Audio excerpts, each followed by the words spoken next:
At my grandfather's will reading, the lawyer handed my golden child sister a $3 million stock portfolio.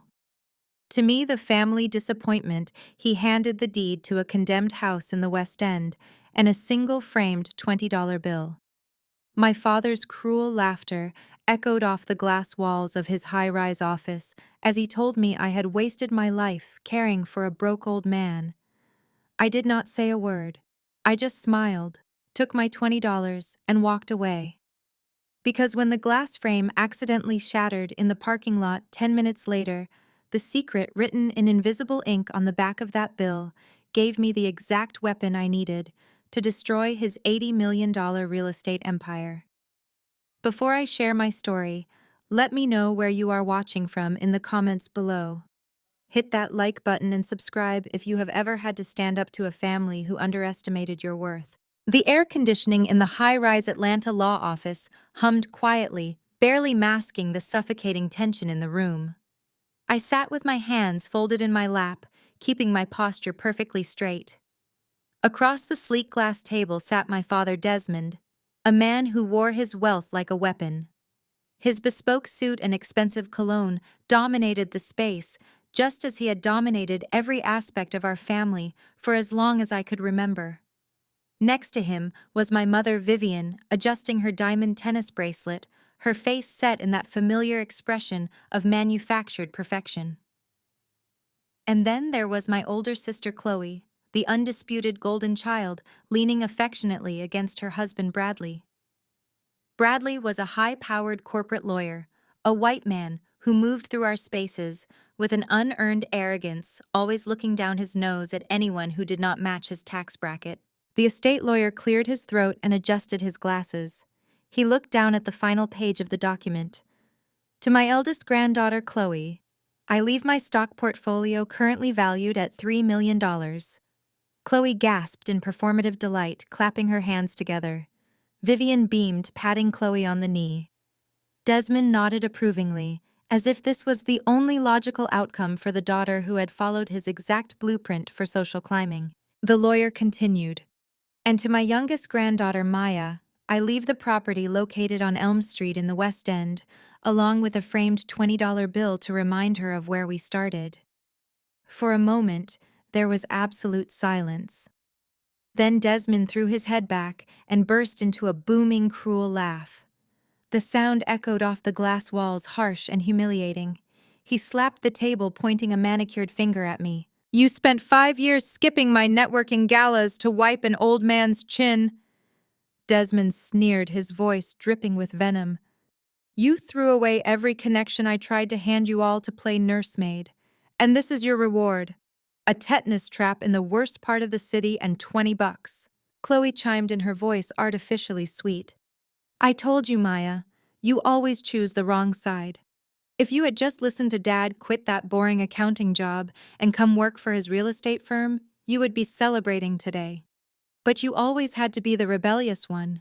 Bradley shifted in his leather chair, crossing his arms over his chest. He looked at me with absolute condescension. Do not worry about the cleanup, Maya. I can call my sanitation crew to bulldoze that ghetto eyesore for you. Consider it charity. We cannot have a condemned property bringing down the property values of the entire block, even in that neighborhood. My mother Vivian finally spoke, her tone laced with irritation. Just sign the property over to your father, Maya. He will give you a few $1,000s for your trouble. You are making a fool of yourself holding on to that garbage.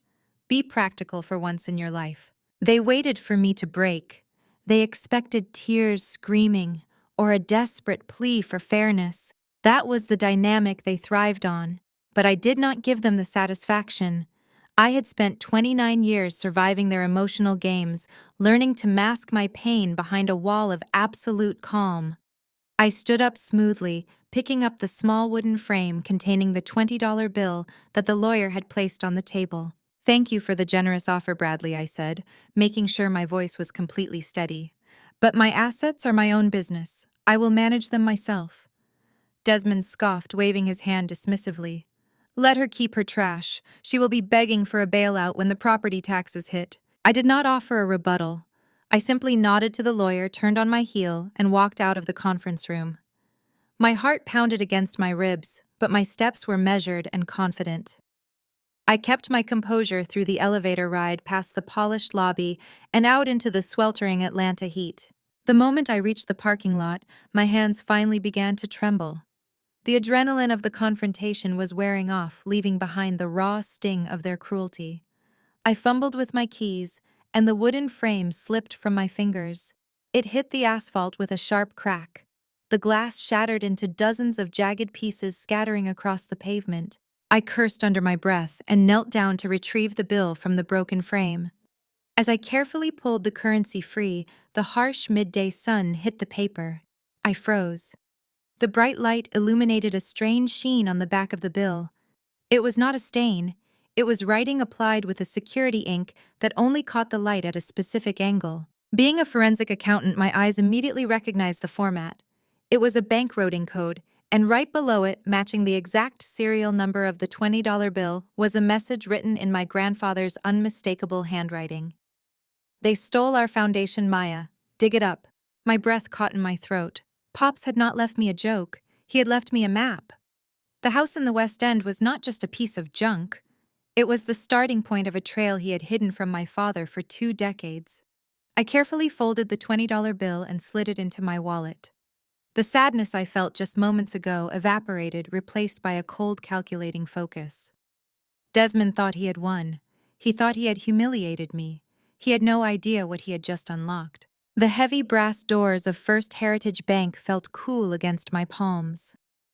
This was one of the oldest Black-owned financial institutions in Atlanta, a place that survived decades of economic redlining through sheer community resilience.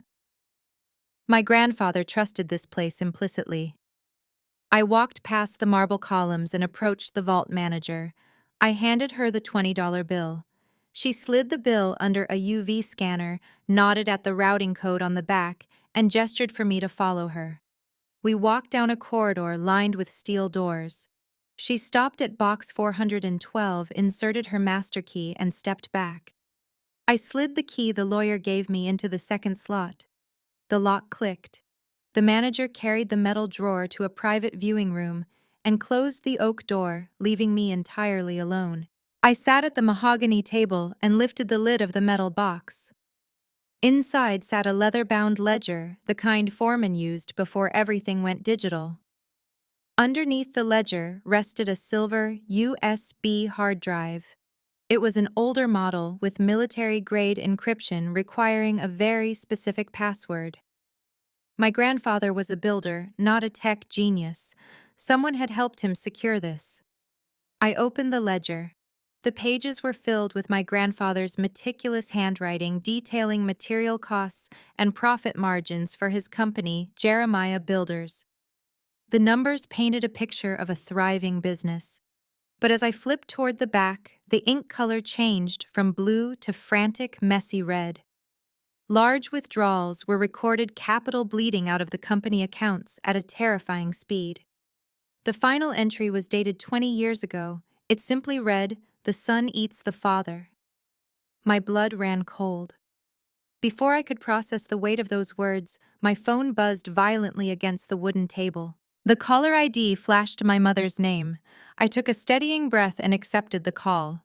"Maya, please tell me you are done throwing this tantrum." Her voice was sharp, layered with that practiced country club sweetness she used to mask her demands. "Your father is incredibly stressed. You are embarrassing the family by clinging to that dilapidated shack. Bradley is furious." I stared at the red ink in the ledger. "I am protecting my property, Mom. Desmond has no right to tear it down." "Stop being difficult, Maya." Vivian sighed, a sound designed to make me feel like a burdensome child. "You have always had to make everything a struggle. Sell the house to your father for $50,000. We will wire the money today. That is more cash than a low-level accountant like you will ever see in one place. Do not ruin your sister's happiness. Chloe relies on Bradley and Bradley's firm is backing this entire project. If you delay this, you ruin Chloe's life." The manipulation was blatant. For 29 years, my role was to sacrifice so Chloe could shine. My college fund paid for her wedding. My achievements were downplayed so her milestones could be celebrated. My mother was not offering a lifeline. She was protecting Chloe's wealth and Desmond's fragile ego. My firm conducts forensic audits for federal agencies, Mom, I said, keeping my voice dangerously calm. I am not a low-level accountant, and $50,000 is an insult. Tell Desmond he cannot buy what I refuse to sell. I hung up before she could unleash another wave of gaslighting. I switched my phone to airplane mode. They were desperate. The $50,000 offer was a panicked bribe. I packed the ledger and the hard drive into my bag, left the bank, and drove straight to my home office. My apartment was a fortress of firewalls and encrypted servers. I locked the deadbolt, brewed a pot of black coffee, and sat down at my dual-monitor workstation. I plugged the silver hard drive into my isolated terminal. A password prompt immediately flashed on the screen. I thought about the $20 bill. I thought about the UV ink. I typed in the serial number printed on the face of the bill. Access denied. I leaned back in my chair, staring at the bill resting on my desk. Pops was methodical. He left the bill for a reason. I looked at the routing number he had written in invisible ink. I typed the routing number, followed by the serial number. The progress bar turned green. The drive unlocked. Hundreds of PDF documents and scanned bank statements flooded my screen. I opened the master file titled The Fall. My eyes scanned the digital records rapidly and deliberately, my forensic training taking over.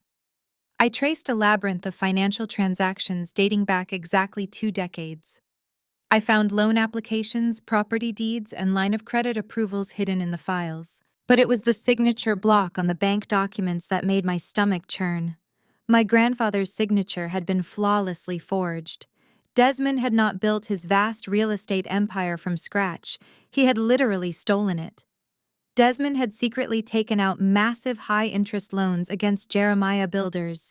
He had drained the community construction firm of all its liquid capital and funneled the cash into a pristine offshore account to fund his very first luxury development. I opened the final scanned document. It was a direct wire transfer confirmation from 20 years ago, authorizing the final fatal extraction of $2 million from my grandfather's business account. The money was wired to a shell company fully controlled by Desmond. I looked at the transaction ID number printed at the top of the receipt. Then I looked down at the $20 bill resting on my desk. The numbers matched perfectly. The serial number on the bill was the exact alphanumeric sequence of the wire fraud that destroyed my grandfather. Desmond handed me the weapon of his own destruction, laughing the entire time, and I would destroy him too. The harsh glare of my dual monitors reflected in the dark window of my home office. I was still staring at the digital footprint of my father's betrayal when a sharp, aggressive pounding on my front door shattered the silence. The knock was not a request for entry. It was a demand. I quickly minimized the encrypted financial files, locked my workstation screen, and walked down the short hallway of my modest apartment. I checked the security camera feed on my phone. Standing on my welcome mat, tapping her designer stiletto impatiently, was my older sister Chloe. I unfastened the deadbolt and pulled the door open. Chloe did not wait for an invitation. She pushed past me, carrying the heavy scent of an expensive floral perfume that immediately overpowered the smell of my brewing coffee. She stood in the center of my living room, clutching a pristine Birkin bag like a shield. The massive diamond engagement ring Bradley had bought her caught the overhead light, flashing brilliantly as she crossed her arms. She looked around my practical, unpretentious space with absolute disdain before turning her piercing gaze on me. "You are out of your mind, Maya." She snapped, her voice tight with suppressed rage. "Dad is furious. Bradley is pacing holes into our hardwood floors. You need to stop this pathetic rebellion right now and sign the deed over to the company." I closed the front door, leaning back against the solid wood. "I did not invite you in, Chloe, and my property is not up for negotiation." Chloe scoffed, a harsh sound that sounded exactly like our mother. "Your property? It is a condemned shack in a neighborhood you do not even belong in anymore. Do not pretend you care about Grandpa's legacy. You are doing this for one reason only. You are completely jealous of me. You have always been jealous of me." I walked past her into the kitchen and picked up my coffee mug. The familiar pattern of her attacks washed over me, but the old sting was entirely gone. I poured a fresh cup, keeping my movements slow and deliberate. You want to destroy the Apex project because you cannot stand that my life turned out perfectly while you are stuck in this tiny apartment, Chloe continued, her voice rising in pitch. You cannot stand that Mom and Dad actually paid for my medical school and funded my lavish wedding. You had to scrape by with crushing student loans and a boring accounting job. You want to ruin my happiness because yours is so pathetic. Sign the paper, Maya. Sign it before Bradley destroys you in court. He will drag your name through the mud and you will never work in this city again. I took a sip of my dark roast coffee, letting the bitter warmth ground me. I looked at my sister.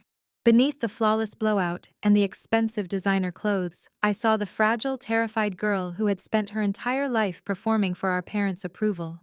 She was a puppet, and she did not even realize the strings were strangling her. I am not thinking about your wedding, Chloe, I said, my voice perfectly level, and I am certainly not jealous of your marriage. But since you brought up Bradley, let me ask you a simple question. Did your brilliant husband happen to mention the current financial status of his law firm? Chloe frowned, her perfectly manicured eyebrows drawing together. What are you talking about? Bradley is a senior partner. He is the lead counsel for the biggest commercial development in Atlanta. He is the lead counsel, I agreed, setting my mug down on the granite counter. But did he tell you that his firm is highly over-leveraged on the Apex project? Did he explain that they tied their own operating capital to the land acquisition phase? Chloe shifted her weight, her grip on her designer bag tightening until her knuckles turned white. You are lying. You are just a bitter, low-level auditor trying to sound important. Bradley has everything under control.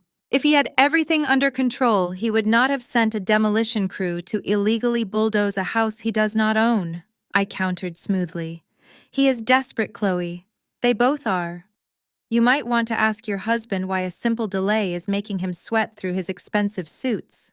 Chloe opened her mouth to argue, but the words died in her throat. The absolute certainty in my eyes made her hesitate.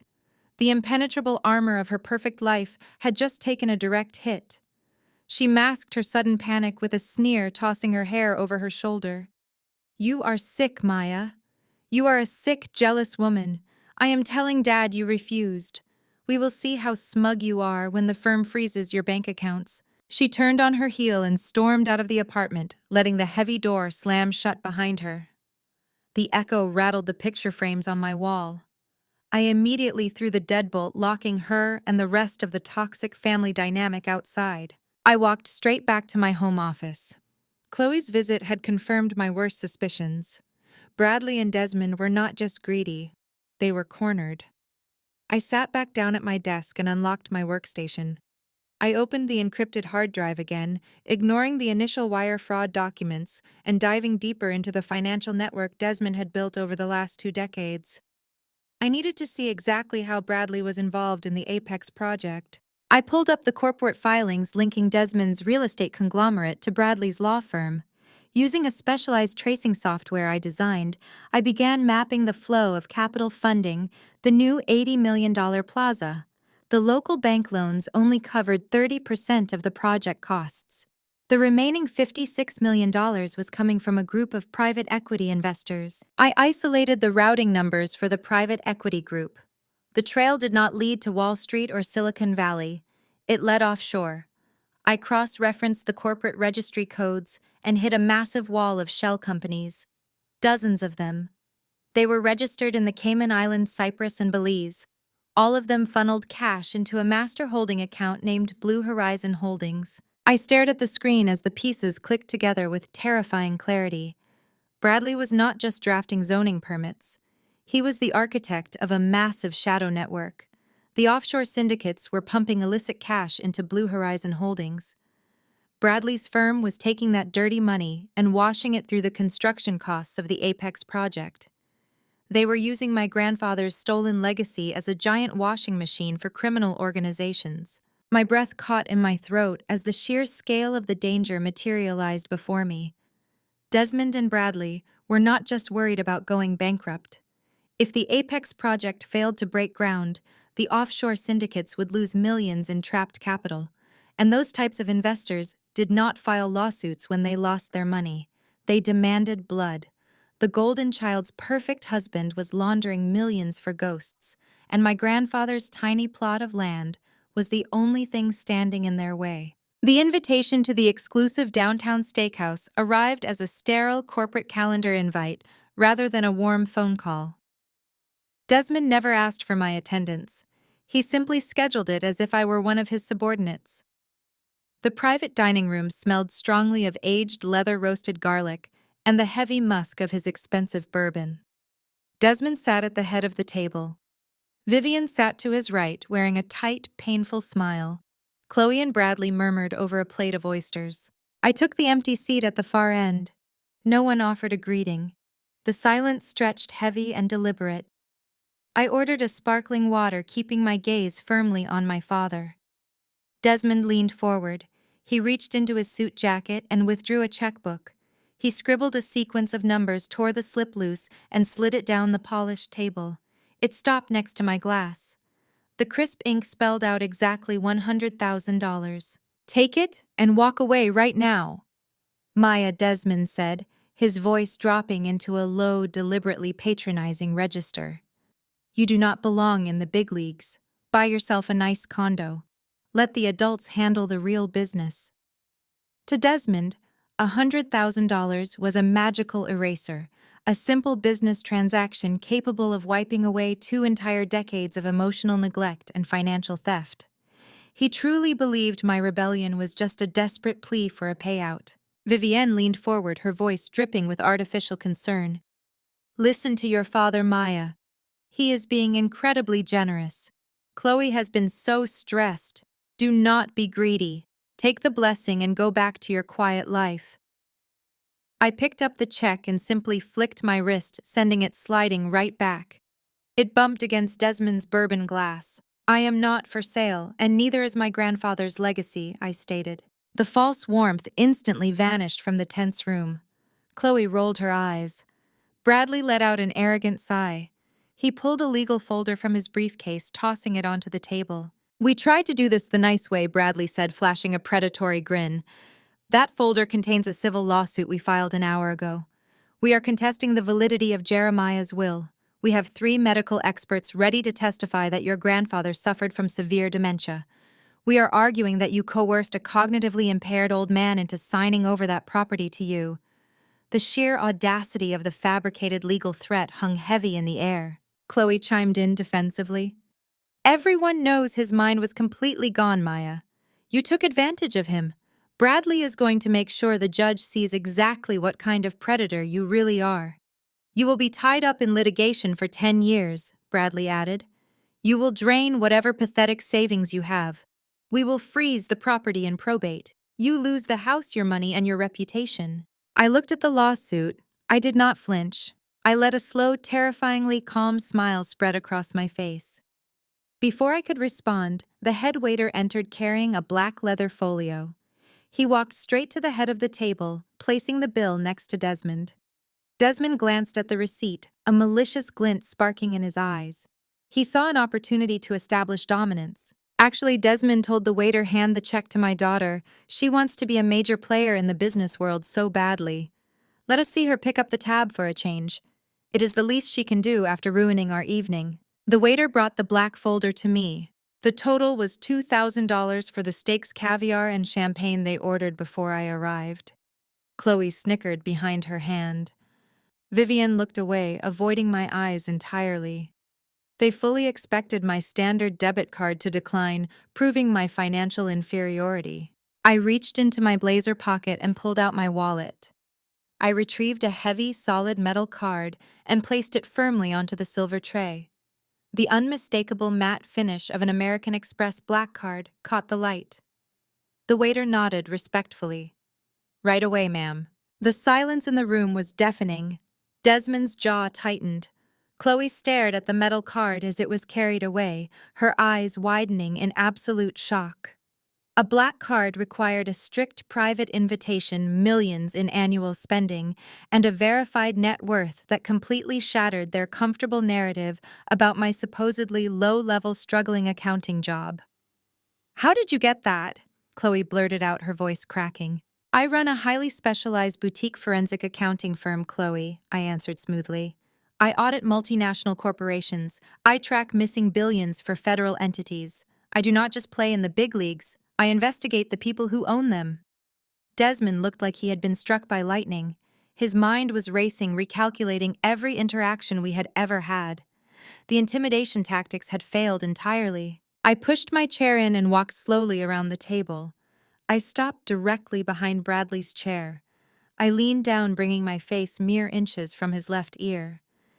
You want to drag me into a courtroom and open up the discovery process, Bradley? I whispered. Be my guest. But if I were you, I would check the routing numbers on the Cayman accounts connected to Blue Horizon Holdings. You are getting very sloppy. Bradley's face went completely ashen. All the blood drained from his cheeks.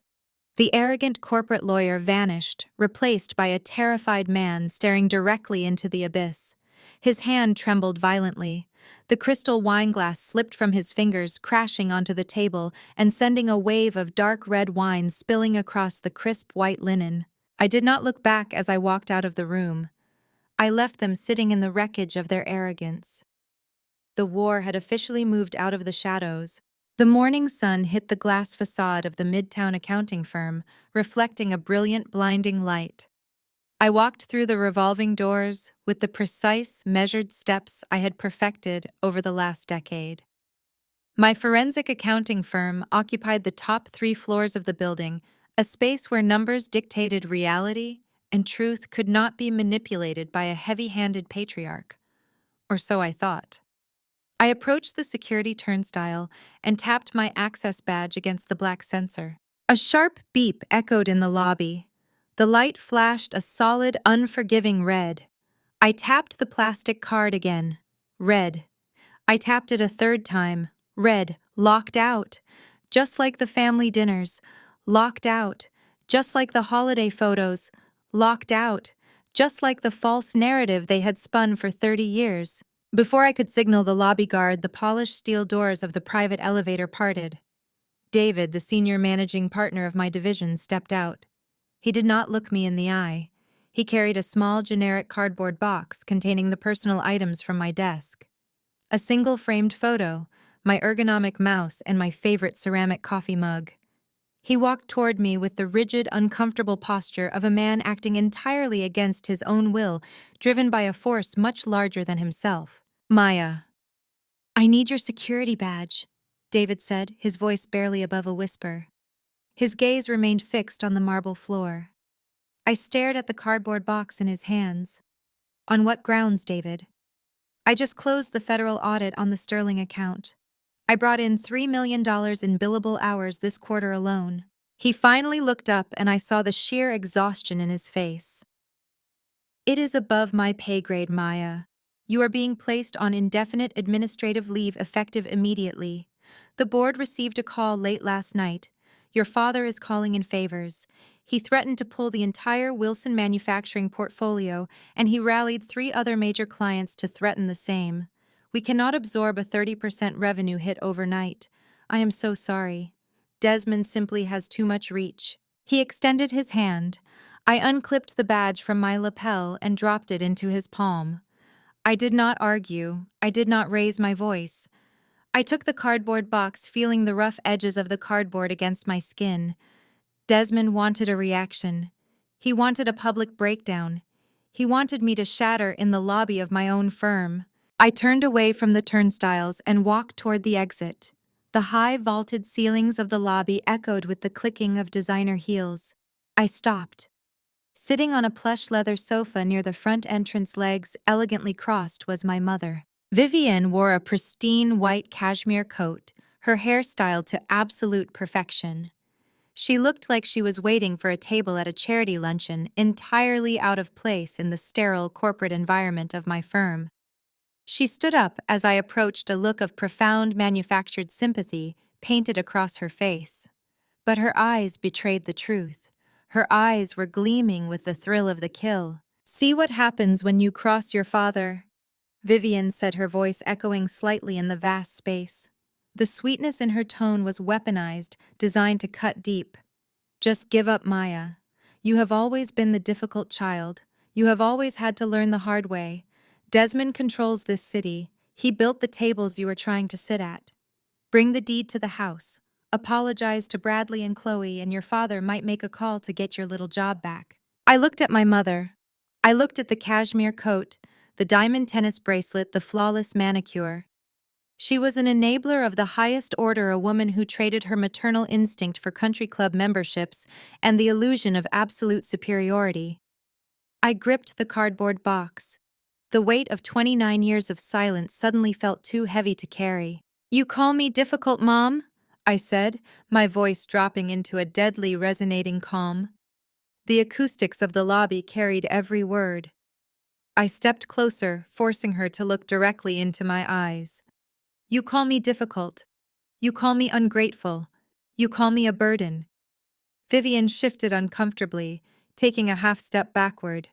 "Keep your voice down, Maya. People are staring." "Let them stare," I continued, the cadence of my words striking like a metronome.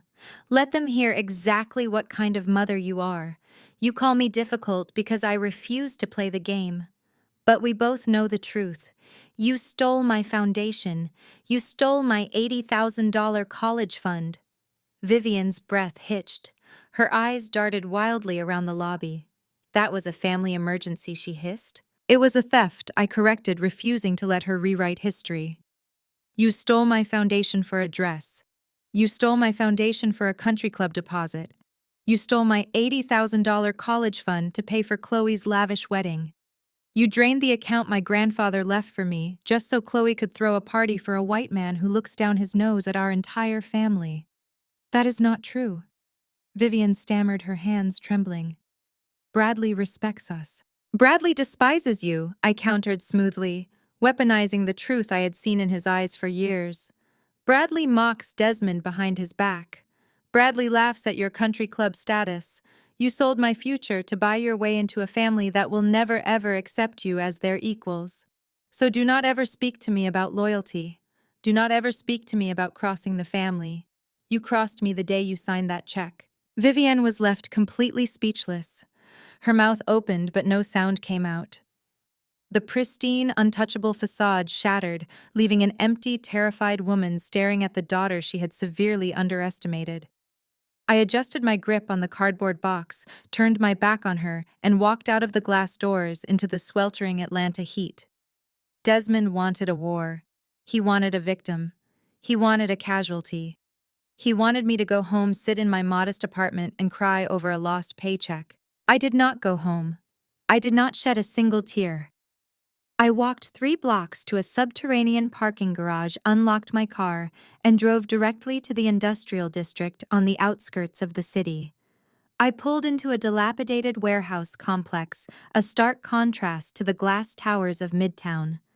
I carried my encrypted laptop up 2 flights of concrete stairs and unlocked a heavy steel door marked with a fake logistics company logo. Inside was my absolute safe haven. It was a secure, climate-controlled server room I rented under an anonymous DBA. I paid for it entirely in cash. The walls were lined with independent off-grid servers. This was where I conducted the audits that the federal government deemed too sensitive for the main firm. Desmond thought he had taken my power by taking my job. He did not realize my job was merely a front for my actual capabilities. I sat down at the metal desk, flipped open my laptop, and bypassed 3 layers of biometric security. The screen glowed to life, displaying the offshore routing numbers and the shell companies connected to Bradley's law firm. The Apex Project money laundering web was sitting right there, vulnerable and exposed. I reached into my bag and pulled out an untraceable burner phone. I dialed a highly secure Washington, D.C. area code. The line rang twice before a deep, gravelly voice answered. "Special Agent Davis," the voice said. "It is Maya," I replied, my eyes scanning the digital evidence of Bradley's massive financial crimes. Maya Davis said, a note of genuine respect in his tone. "We have not spoken since you cracked the cartel logistics network in Miami. To what do I owe the pleasure? I need to initiate a priority channel with the IRS Criminal Investigation Division." I said, my fingers flying across the keyboard to prepare the encrypted data transfer. I have a live, active money laundering operation, washing illicit offshore funds through domestic commercial real estate. How big is the wash? Davis asked, his tone shifting into absolute professional focus. $56 million in the initial phase alone, I answered. It is tied to a development called the Apex Project in Atlanta. And Agent Davis, the lead counsel facilitating the shell companies, is someone you are going to want to arrest personally. Send me the routing numbers, Davis said. I hit the enter key. The files containing Bradley's signature, Desmond's forged bank loans, and the offshore Cayman Island accounts began transferring to the federal server. Desmond wanted to show me what happens when I cross the family. It was time to show him what happens when he crosses a forensic accountant with nothing left to lose. A silver municipal SUV stopped in front of my grandfather's property. I sat on the porch, a manila folder resting on my lap. The wood beneath me was rotting. The paint was peeling. The roof was sagging. But this was not just a dilapidated house. This was the fortress holding their dirty secrets.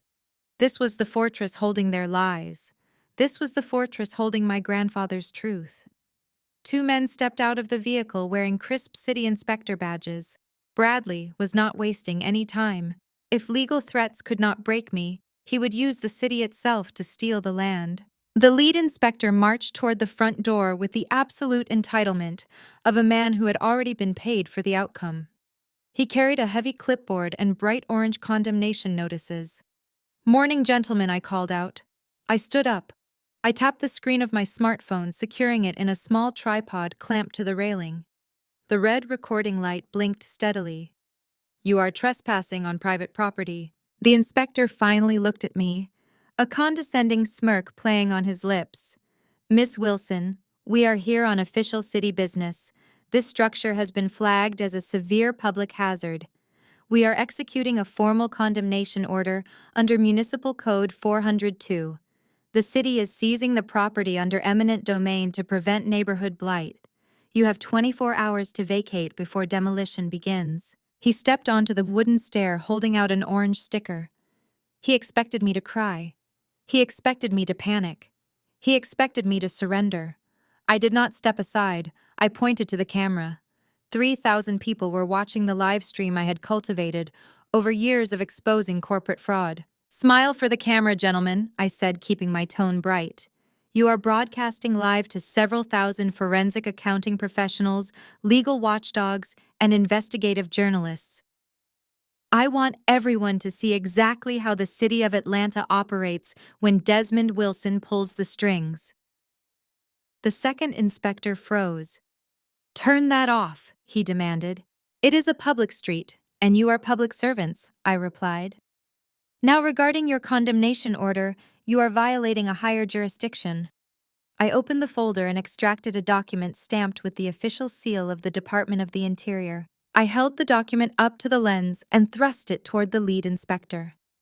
"Yesterday afternoon, I filed an expedited petition for this property to be recognized as a federal historic landmark. My grandfather, Jeremiah Wilson, was one of the first black master builders to integrate the local trade unions. This structure is the last remaining original headquarters of his enterprise. The federal injunction was granted at 8 promptly this morning." The burly inspector stared at the federal seal. He tried to speak, but only managed a low stammer. "Let me be absolutely clear," I continued. "By attempting to condemn a federally protected historic site, you are not just violating municipal procedure. You are committing a federal felony. You are tampering with protected heritage. You are risking 10 years in a federal penitentiary." The two men exchanged a panicked look. They had been bribed to bulldoze a helpless woman's shack. They had not been paid to face federal charges on a viral live stream. "If you stick that orange notice on my door, I said I will ensure this video is sitting on the desk of the United States Attorney General before lunchtime. Bradley and Desmond will not protect you. They will burn you to save themselves. They will burn you without a second thought. They will burn you and smile while doing it." The lead inspector swallowed hard. He looked at the orange sticker in his hand, looked at the blinking red light on my phone, and then looked at his partner. Without a single word, he crumpled the notice, shoved it into his pocket, and backed down the stairs. They scrambled into their silver SUV and sped away, the tires squealing against the cracked asphalt. I reached out and ended the live stream. The silence returned to the porch, heavy and victorious. I had just dismantled their backup plan, but the war was far from over. Less than 2 minutes later, my phone vibrated in my palm. The caller ID displayed a private number, but I knew exactly who was on the other end. I swiped to answer and held the phone to my ear. "Are you completely insane?" Bradley screamed, the sound echoing through the small speaker.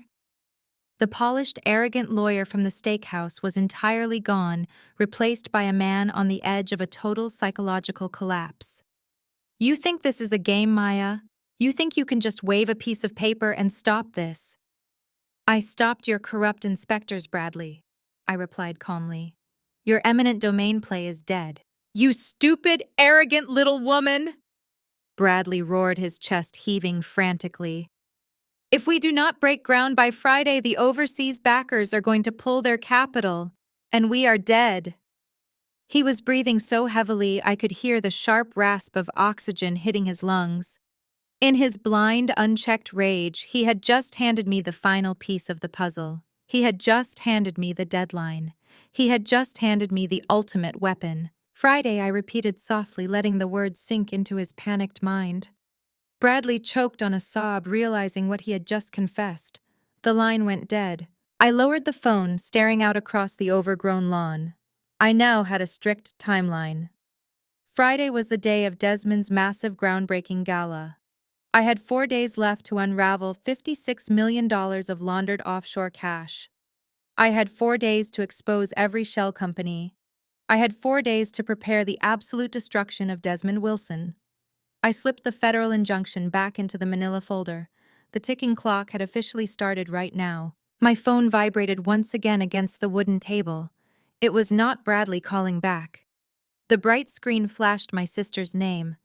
I let it ring 3 times before answering. Frantic sobbing poured through the speaker. "Maya, do not hang up." Chloe's voice cracked. "I do not know who else to call. He is out of his mind." "Who is out of his mind?" "Bradley," she choked out. "He came home and lost it. He shattered a vase against the wall. He keeps screaming about foreign investors and timelines. I have never seen him like this. He called me worthless. He said if this deal falls apart, it is my fault for not controlling you."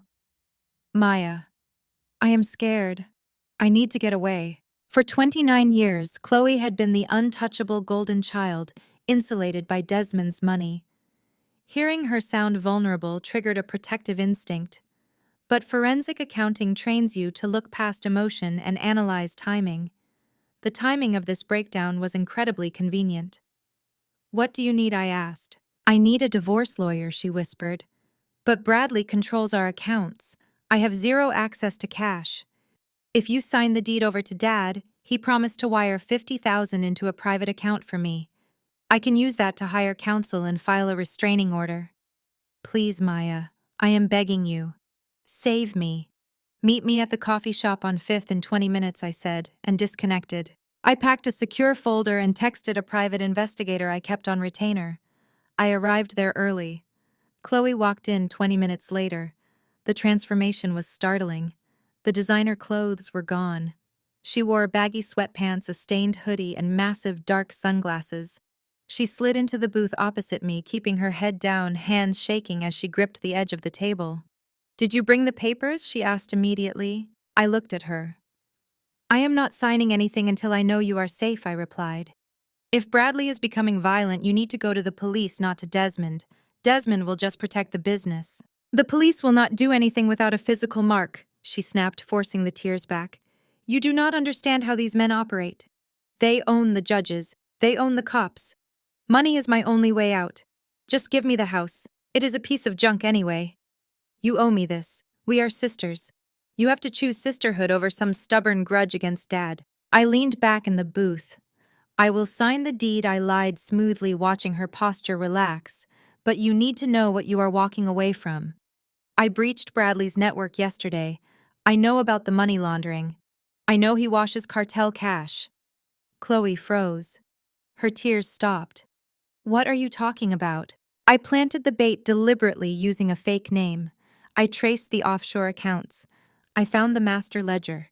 I know about the shell companies operating under Blue Horizon Holdings. If you file for divorce, Bradley is going down for federal racketeering. You need to be prepared for the fallout when the Fed sees Blue Horizon Holdings. Chloe blinked, her breathing steadying. She did not ask what a shell company was. She did not act shocked that her husband was a money launderer. She reached across the table and grabbed my hands. I do not care about his offshore accounts, Maya. Let him rot in federal prison. I just need my escape fund. Bring the signed deed to Dad's office this afternoon. Please. I withdrew my hands. I will have it notarized by 3 o'clock. Chloe stood up, pulling her sunglasses down over her dry eyes. Thank you. I knew you would not let me down. She jogged out of the coffee shop, the facade of the battered wife vanishing the second she hit the sidewalk. I sat in the booth and pulled out my phone. 10 minutes later, a ping registered. The private investigator I hired was logging her movements. Chloe did not drive to a hotel or a police station. She drove her luxury SUV straight into the private parking garage of Desmond's corporate headquarters. I opened a backdoor program on my laptop. I had compromised Desmond's executive voicemail system weeks ago during my initial audit. I bypassed the firewall and accessed the live feed of his office landline, the audio connected with a sharp click. I heard the heavy oak door of Desmond's office swing open. Then I heard Chloe's voice. It was completely devoid of fear, vibrating with triumphant excitement. I got her! Chloe laughed, the sound echoing through the office. She bought the abused wife routine, hook, line, and sinker. She is bringing the notarized deed here at 3 o'clock. Excellent work, sweetheart. Desmond replied, his voice rumbling with satisfaction. Bradley was right. We had to play on her pathetic need to be the family savior. And Dad, Chloe added, her tone mocking. You do not need to worry about her finding the real money. She is totally clueless.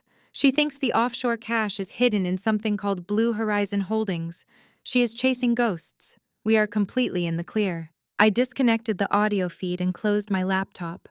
Silence settled over my booth. There was no misunderstanding. There was no innocent bystander in this family. My sister had not been manipulated by a corrupt husband. She was an active participant in the syndicate. She weaponized my empathy to facilitate a criminal enterprise. They all thought I was a naive fool chasing a fake lead. They had absolutely no idea that Blue Horizon Holdings was a deliberate fabrication, a trap designed to expose their complicity. The gloves were completely off. I stood up, walked out of the coffee shop, and headed back to my secure server room. It was time to prepare the final trap. The heavy steel door of my server room locked behind me with a reassuring thud. The ambient hum of the cooling units provided a steady rhythm to my racing thoughts. My sister had made her choice. My mother had made hers. My father had orchestrated the entire symphony of betrayal. Now it was my turn to conduct the finale. I picked up my burner phone and punched in Desmond's direct private number. I needed him to think I was operating from a place of paranoia and diminished resources. The phone rang 3 times before his voice boomed through the speaker. Who is this? Desmond demanded, arrogant and irritated. I closed my eyes and forced my breathing to shallow, rapid gasps. I summoned every ounce of emotional exhaustion I had buried over the past 29 years. I let my voice crack, pitching it a full octave higher to simulate a woman standing on the absolute edge of a mental breakdown. It is Maya, I whispered, ensuring the sound was barely audible over the line. Dad, please do not hang up. I need to talk to you. The silence on the other end was thick and heavy. I could almost hear the gears turning in his head, calculating the angle, measuring his victory. Maya, he said, drawing out the syllables with deliberate slowness. You have a tremendous amount of nerve calling this number. I told you we had nothing left to discuss until you stopped this foolish rebellion. I let out a jagged, uneven breath, making sure the microphone caught the sound of my manufactured despair. You win, Dad, I sobbed, forcing a tremor into my vocal cords. You completely win. I am out of money. David placed me on indefinite administrative leave this morning. I cannot fight you and Bradley anymore. I am exhausted, and I am broke. I will sign the deed. Just please call off the lawyers and give me my life back. A low, rumbling chuckle vibrated through the speaker. The sound was purely narcissistic, the ultimate validation of a man who believed himself to be a god among mortals. He did not offer comfort. He did not offer a shred of paternal sympathy. He simply basked in the absolute destruction of his own daughter. "I told you," Maya Desmond said, his voice dripping with triumphant condescension. "You do not belong in the big leagues. You tried to play a game designed for titans, and you got crushed. It is a harsh lesson but a necessary one. You have always been far too stubborn for your own good." I swallowed hard, projecting the image of a thoroughly beaten opponent. "I know," I whimpered softly. "I am sorry. I will bring the notarized documents to Bradley tomorrow morning. You can have the grandfather's property. Just make the lawsuits go away." "Absolutely not." Desmond snapped, his tone instantly shifting from smug to commanding. "You are not quietly dropping this off at a sterile legal office. If you want my forgiveness, and if you want your little accounting job back, you will do exactly as I instruct." I gripped the edge of my metal desk, keeping my voice submissive. "Whatever you say, Dad. What do you want me to do?" "Friday night is the Apex Project groundbreaking gala."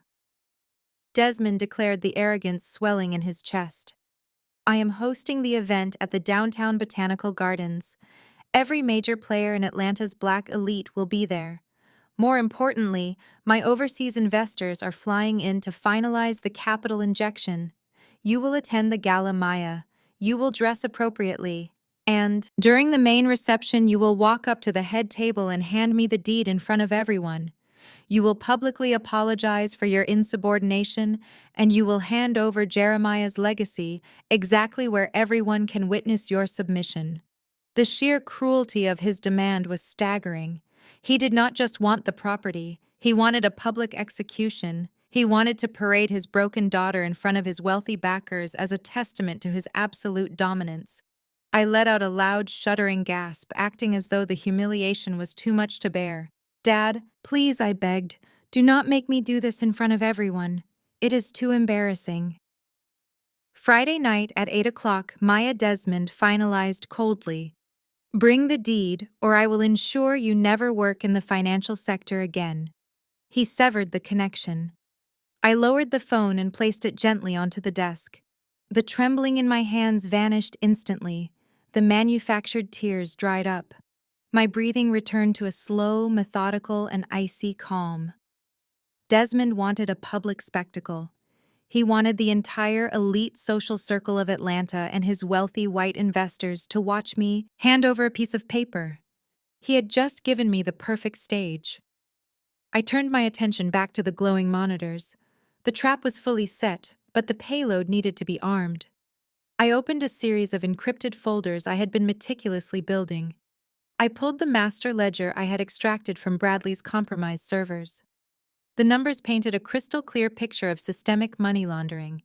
$56 million of illicit funds funneled through dummy corporations in the Cayman Islands, all washing back into the United States under the guise of foreign real estate investment for the Apex Project. Next, I compiled the shell company documentation. I linked every fraudulent entity directly to Bradley's law firm and Desmond's holding company. I attached the audio recording of Chloe eagerly admitting to the conspiracy and discussing the fake Blue Horizon accounts. I cross-referenced every single wire transfer with the corresponding falsified invoice. The evidence was absolute, undeniable, and entirely devastating. I opened a secure email portal. I attached the massive zip file. I typed the intake addresses for the FBI, the IRS, and the SEC. Desmond wanted a show on Friday night. I finally hit send. The Atlanta Botanical Gardens were transformed into a monument to my father's ego. Chandeliers hung from the glass canopy, casting fractured rainbows across white orchids. Waiters in black ties circulated with silver trays of champagne. The room was packed with local politicians and the overseas investors Desmond desperately needed to appease. Desmond stood at the center of the room with Bradley and Chloe. They were dressed in custom haute couture, playing the perfect, powerful Atlanta dynasty. Desmond projected the image of a visionary titan.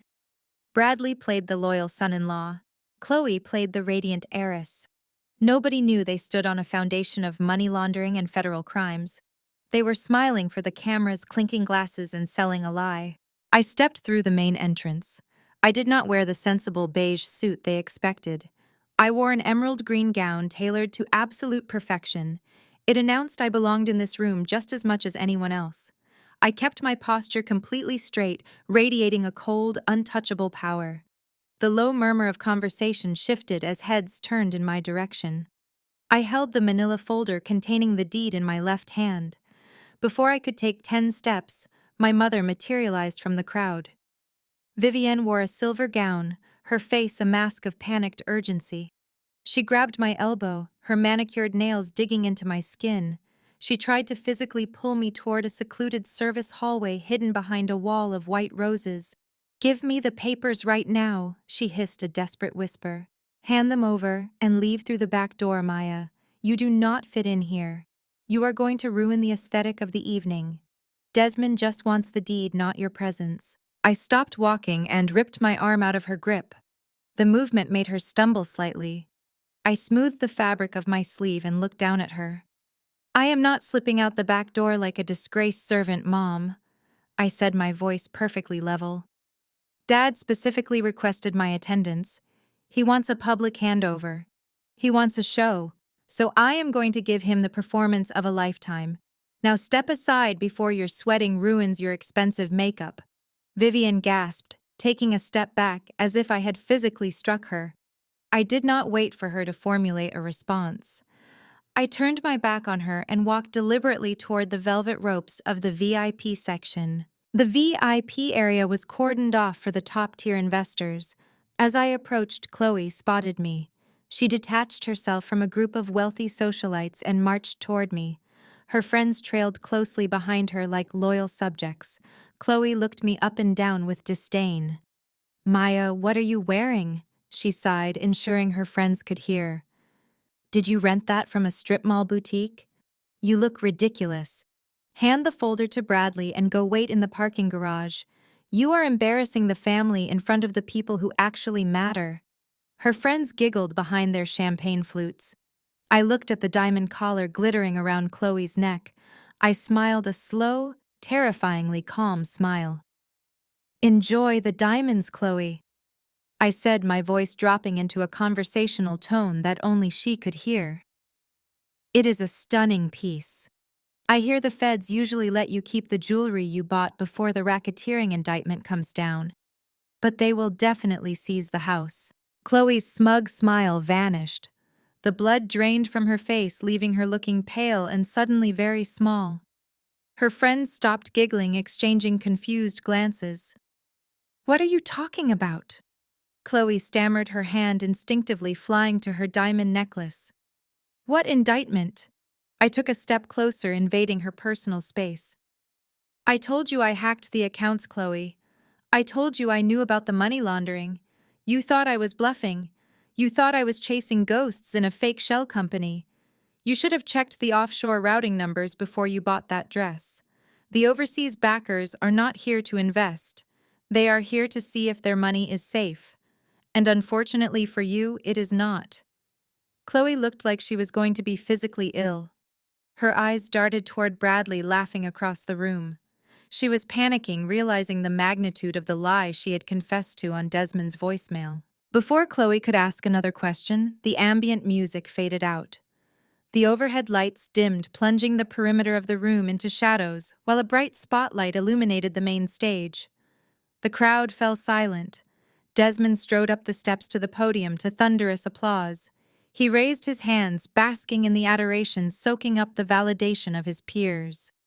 "Thank you, everyone," Desmond boomed into the microphone, his rich baritone voice echoing through the conservatory. "Tonight, we do not just celebrate the Apex project. We celebrate family. We celebrate legacy. We celebrate the generations of Wilsons who built this empire from the ground up." He paused, looking directly at the VIP section. He found my face in the crowd.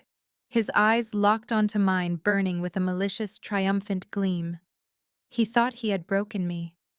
He thought I held my own surrender in that manila folder. And to honor that family legacy, I would like to call my eldest daughter, Maya, to the stage. Desmond announced, a smug, patronizing smile spreading across his face. She has a very special presentation to make regarding our grandfather's historic property. Come on up here, Maya. Show everyone how you support this family. The spotlight swung across the room and landed directly on me. The applause swelled again. Hundreds of faces turned, expecting a touching family moment. I looked at Chloe, who was hyperventilating. I looked at Vivian, glaring from the shadows. I looked at Desmond, expecting tribute. I gripped the manila folder. I stepped into the light. The wooden stairs leading to the stage felt solid beneath my emerald green heels. Each step resonated with a quiet, undeniable authority. The spotlight tracked my movement, momentarily blinding me to the hundreds of expectant faces in the ballroom. The polite, rhythmic applause of Atlanta's corporate elite washed over the room, a sea of manufactured approval for a man who had bought their loyalty. I kept my chin elevated, projecting the absolute confidence of a woman holding the ultimate trump card.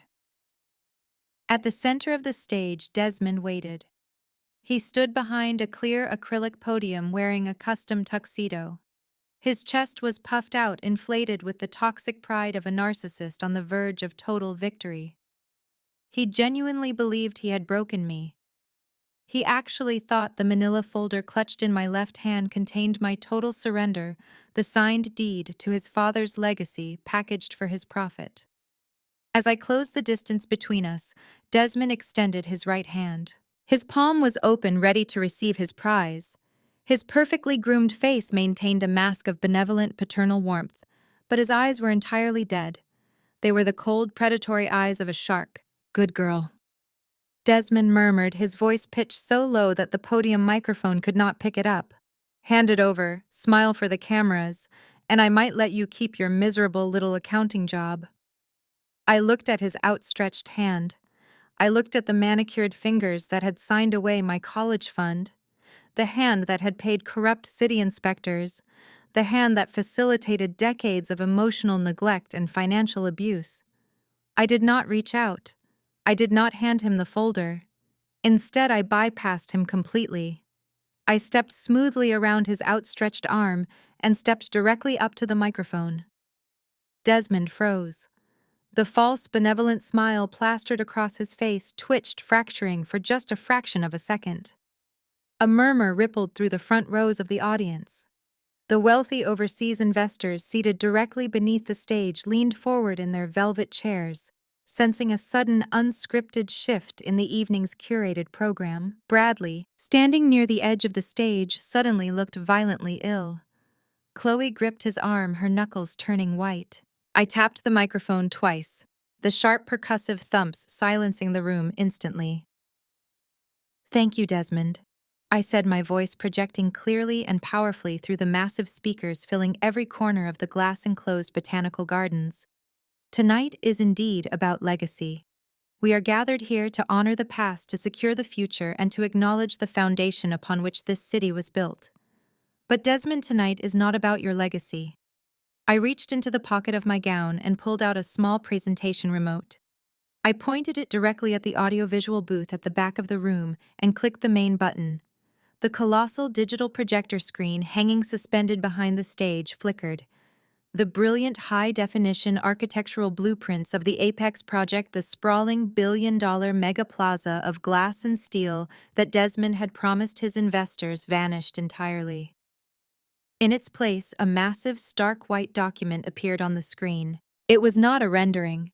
It was a scanned legal document bordered by the unmistakable official seal of the United States Department of the Interior. The bold black text at the top read, Federal Historic Trust Certificate. A heavy, confused silence descended upon the ballroom. The clinking of champagne flutes ceased entirely. I turned back to the audience, locking eyes with the lead overseas investor, a man who had flown 6,000 miles to finalize a $56 million real estate deal. I did not sell the property to you, Desmond. I announced the acoustics of the room, amplifying the absolute finality in my tone. I did not bow to your illegal pressure tactics, your fabricated lawsuits, or your bribed municipal inspectors. This morning, at exactly 8 o'clock, I officially donated the house and the surrounding 3 acres of land to the Federal Historic Preservation Society. The crowd gasped collectively. I let the truth hang in the air for a long, agonizing second before delivering the fatal blow. It is now protected federal land. It belongs to the government of the United States. Your mega plaza cannot and will never be built. The reaction was instantaneous and explosive. The front row erupted. The lead overseas investor slammed his crystal glass down so hard the stem shattered. He stood up, his face purple with fury, shouting at Bradley in rapid German. The other financial backers scrambled out of their seats, demanding answers, their voices converging into a chaotic roar of panic and outrage. The $56 million syndicate was collapsing in real time, the illusion of the Apex project dissolving into dust before their eyes. Desmond's face turned a sickening ashen gray. The blood drained from his cheeks, leaving him looking like a hollow, terrified old man. The reality of his public destruction crashed into him. His empire was dead. He lunged toward me, his hands reaching wildly for the microphone, his polished facade obliterated by raw, desperate panic. I anticipated the movement. I stepped swiftly backward, easily evading his grasping hands. I unzipped the manila folder I had been holding the entire time. I did not pull out a property deed. I reached inside and pulled out a small rectangular object. I raised it high above my head, the bright stage spotlights catching the glass surface. It was a cheap plastic frame holding a crisp, perfectly preserved $20 bill. It was the exact $20 bill Desmond had tossed at me 3 years ago, the ultimate symbol of his financial contempt. The crowd's shouting piqued a symphony of ruined billionaires. Desmond stared at the framed currency, his chest heaving, his eyes wide with terror. "But wait!" I projected over the microphone, my voice slicing through the absolute mayhem. "There is more." I stood on the stage, the heat from the spotlights baking my skin. The roar of the investors in the front row was deafening, a symphony of collapsing fortunes. Desmond stood paralyzed behind the acrylic podium. The blood had entirely drained from his face, leaving a gray, hollow mask of absolute terror. He stared at the framed $20 bill I held high above my head, his eyes tracking the crisp green ink as if it were a venomous snake. "But wait!" I projected over the microphone, my voice slicing through the absolute mayhem. The acoustics of the botanical garden amplified the cold, unyielding authority in my tone. "There is more." The shouting from the front rows instantly died down. The heavy, confused silence returned thick with anticipation. 300 members of Atlanta's elite society held their collective breath. I lowered the framed currency, slightly angling it so the bright lights caught the serial number printed on the top right corner. 20 years ago, my grandfather's community construction company went bankrupt mysteriously, I announced. My father claimed it was bad management. He claimed Jeremiah was a visionary with a hammer, but a fool with a ledger. He told everyone, including his own children, that he had to step in and save the family from complete financial ruin. Desmond's jaw worked silently. He tried to step forward to grab the microphone, but his legs refused to move. He was completely trapped in the spotlight. I raised the small presentation remote and clicked the main button. The colossal digital projector screen behind me shifted. The image of the Federal Historic Trust certificate dissolved, replaced immediately by a high-definition scan of a 20-year-old bank wire transfer document. The ink was faded. The banking logo was archaic, but the numbers were undeniably clear. "Take a good look at this wire transfer," I commanded, gesturing to the massive screen. "Look closely at the offshore routing code. It is an 11-digit alphanumeric sequence." Now I clicked the remote a second time. The screen split in half. On the left was the ancient wire transfer.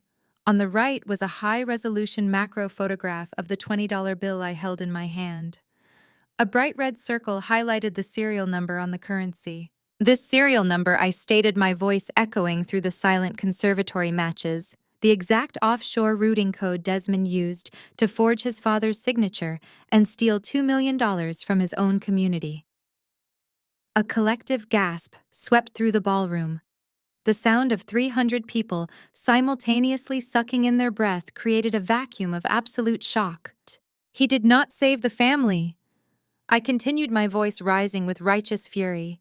He bankrupted his own father. He deliberately drained the accounts, funneled the cash through a dummy corporation in the Cayman Islands, and used that stolen seed money to launch Wilson Manufacturing. He built his empire on the blood and sweat of a man he left to die in a rundown house. And then he had the absolute audacity to frame this $20 bill and hand it to me, telling me to remember where I came from.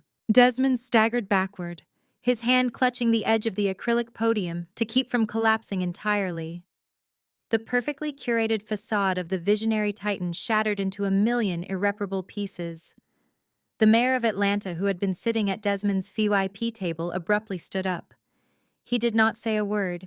He simply turned his back on Desmond and quickly stepped away, distancing himself from the toxic fallout of a federal crime. The city council members followed suit, scattering like rats from a sinking ship. "Lies," a voice roared from the edge of the stage. Bradley charged up the wooden steps, his face contorted with violent rage. He shoved a waiter out of his path, sending a tray of champagne flutes crashing to the floor. The sound of shattering glass punctuated his frantic charge. He pointed a trembling finger directly at my face. "Cut the mic!" Bradley screamed, spittle flying from his lips. "Cut the audio right now. This is complete and absolute slander. I will sue you for everything you have. Maya, I will drag you through civil court until you are completely bankrupt." I did not flinch. I did not step back. I stood my ground, my emerald gown practically glowing under the intense lighting. The pathetic desperation in his voice was exactly what I had anticipated. I lowered the framed currency and looked directly at the man who had facilitated the destruction of my family. "I wouldn't be talking about lawsuits right now, Bradley," I replied, my voice perfectly calm and terrifyingly steady. I tightened my grip on the presentation remote. "Not when your own firm's ledgers are on the next slide." I pressed the button on the presentation remote. The massive screen behind us shifted again. The high-definition image of the $20 bill vanished. In its place, a sprawling complex web of financial flowcharts materialized. Bright red lines connected offshore accounts in the Cayman Islands directly to domestic shell companies. Every single one of those dummy corporations traced back to a central node. The node was clearly labeled with the name of Bradley's prestigious corporate law firm. The first primary dummy corporation, distinctly labeled as Duyen Mao 1_19.docx in the leaked server logs, funneled cash directly into the construction firm. The second master file, titled Duyen Mao 2_19.docx, contained all the fake offshore invoices. The final ledger, verified as Duyen Mao 3_19.docx, contained the undeniable digital signatures. The visual evidence was stark, absolute, and entirely damning. I had not just hacked their servers. I had mapped their entire criminal enterprise for the world to see. Bradley, the brilliant corporate lawyer, I announced, my voice echoing through the chaotic ballroom, hasn't just been handling real estate transactions. I paced across the stage, ensuring every investor in the room had a clear view of the irrefutable proof. I pointed to a specific cluster of transactions on the glowing screen. He has been laundering millions of dollars for overseas syndicates through the Apex project. He created the fake invoices for construction materials that never existed. He set up the dummy corporations to wash the illicit funds. He cleaned the dirty money and disguised it as foreign investment capital right here in Atlanta. The crowd of wealthy socialites and local politicians began to physically back away from the stage. The elite of the city were suddenly desperate to distance themselves from the blast radius of a massive federal crime. Nobody wanted to be photographed near a man who was about to be indicted for international money laundering. The overseas investors, however, did the exact opposite. They pushed closer to the stage, their faces contorted in pure fury. They were not legitimate businessmen. They were the very syndicates I was talking about, and they realized the magnitude of my trap. Without this land, I continued gesturing to the Federal Historic Trust certificate, now rotating back onto the screen. The Apex project is completely dead. The zoning permits are instantly void. The commercial construction loans will default automatically. And those incredibly dangerous overseas syndicates will be looking for their $56 million by tomorrow morning. They will not be looking for me. They will be looking for the lawyer who promised to wash their money. Bradley stopped pointing at me. His arm fell limply to his side. The color drained entirely from his perfectly tanned face, leaving him looking pale, sickly, and terrified. The arrogant, superior facade of the untouchable white knight shattered completely into pieces. He looked at the massive digital screen displaying his exact routing numbers. He looked at the furious syndicate members surging toward the edge of the stage. He looked at the main exit doors, which were now totally blocked by the growing panicked mob. He was trapped, and he knew it with absolute certainty. The looming federal prison sentence was terrifying, but the immediate physical threat was the ruthless men he had just defrauded. In a desperate, pathetic attempt to save his own life, Bradley completely lost his mind. His primal survival instinct stripped away the polished veneer of his progressive ally persona. He turned wildly toward Desmond. He pointed a violently trembling finger at his father-in-law. He threw away years of carefully constructed family loyalty in a single second. "He made me do it," Bradley screamed, his voice cracking with high-pitched hysteria. "I just did the paperwork. I am just the lawyer. It was his company. It was his master plan. I was just following orders from these thugs." The word echoed through the microphone and hung heavily over the ballroom. Thugs. It was the ultimate racial dog whistle tearing violently through the facade of their perfect integrated family. The underlying racist contempt Bradley had always harbored for Desmond and his powerful black empire was suddenly exposed for everyone to witness. He did not see Desmond as a titan of industry. He saw him as a criminal to be scapegoated. Chloe gasped loudly, covering her mouth with her trembling hands. Vivian let out a sharp cry of absolute horror from the shadows. The entire room went deadly quiet for one suspended second. Desmond stopped staring at the framed $20 bill. His head snapped toward Bradley. The profound shock of his ruined empire was instantly eclipsed by visceral primal rage. The man who had demanded total submission from his family, who had built a real estate empire on absolute dominance and respect, had just been called a thug by the privileged white son-in-law he had elevated to power. The disrespect was unforgivable. The public humiliation was absolute. Desmond dropped the framed currency onto the stage. The glass shattered. Desmond did not say a single word. He closed the distance between them in two massive strides. He balled his right hand into a heavy fist and swung with his entire body weight.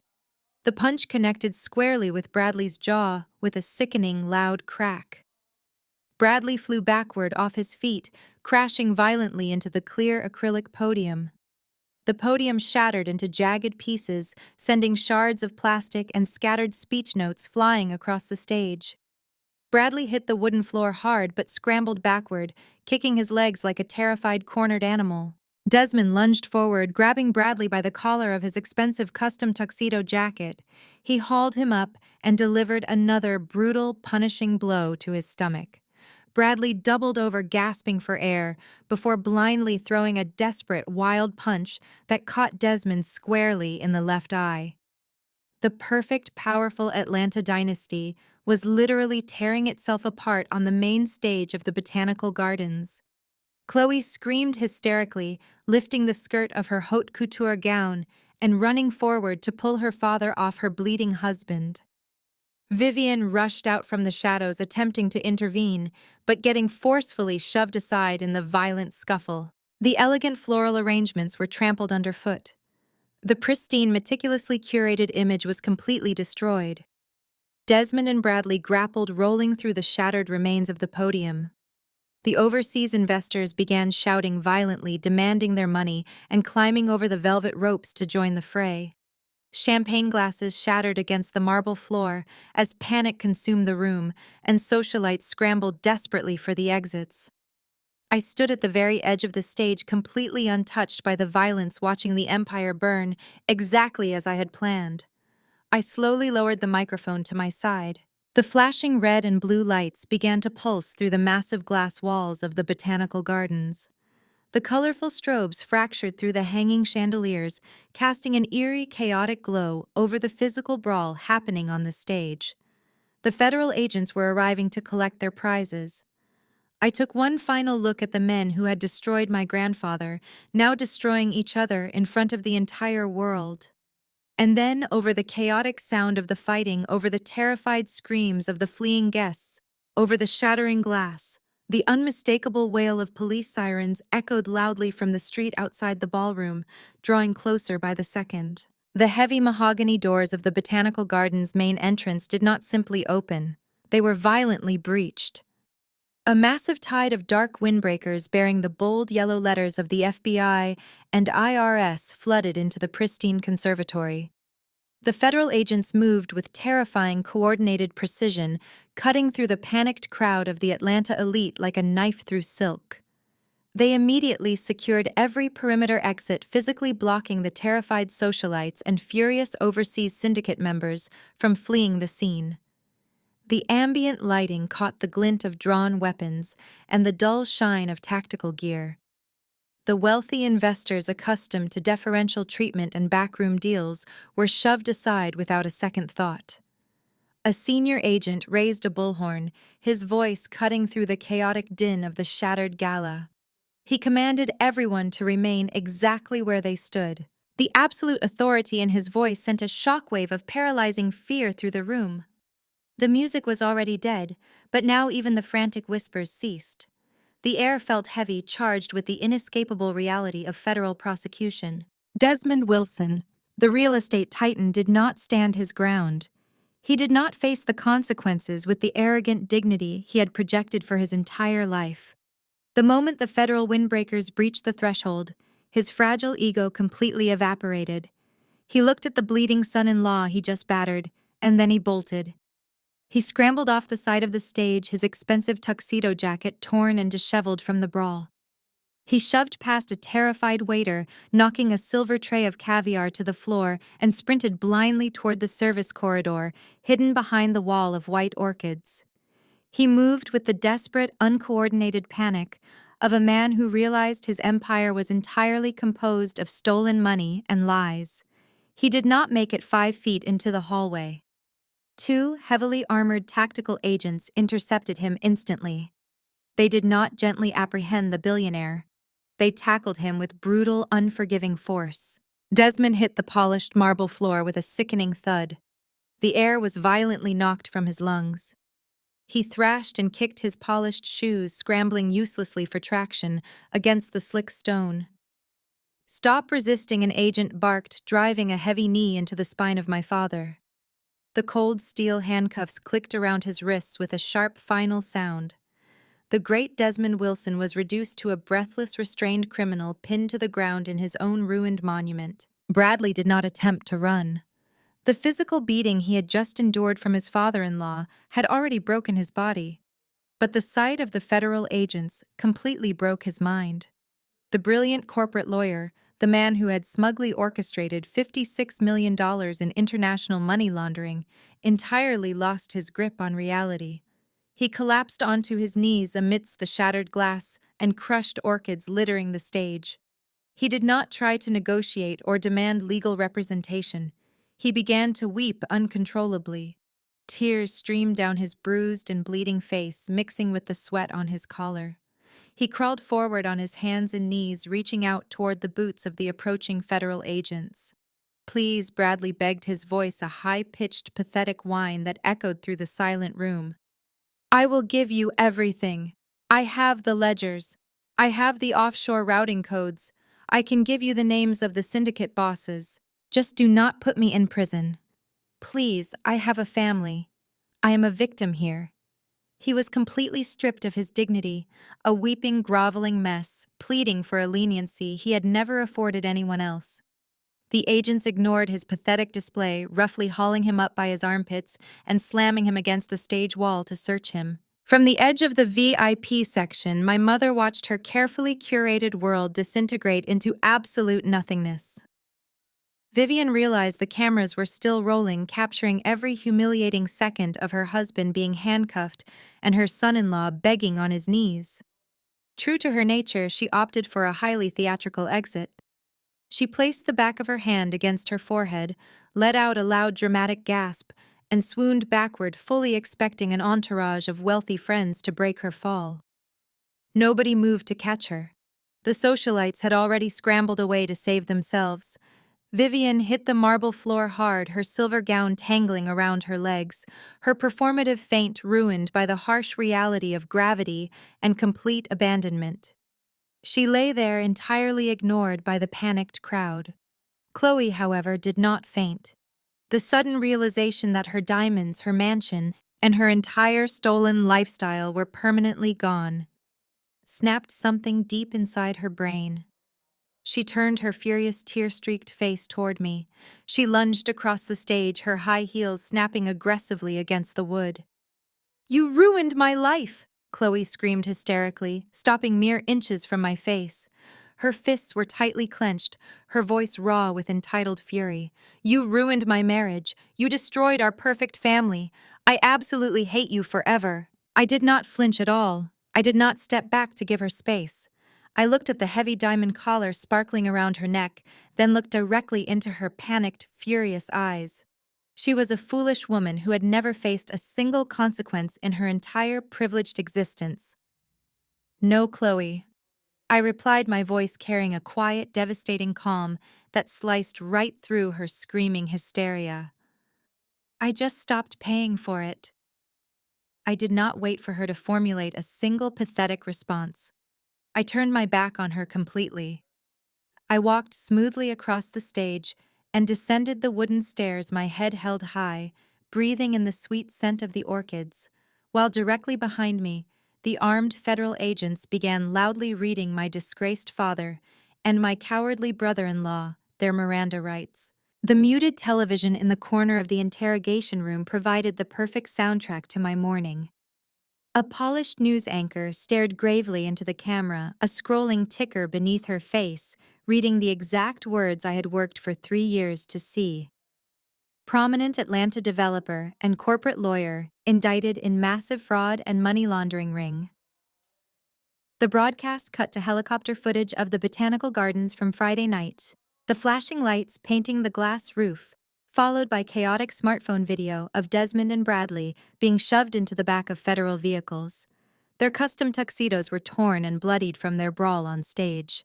The titan of Atlanta real estate and his brilliant legal mastermind reduced to late-night breaking news fodder. I looked away from the screen and pushed a sleek silver solid-state drive across the cold steel table.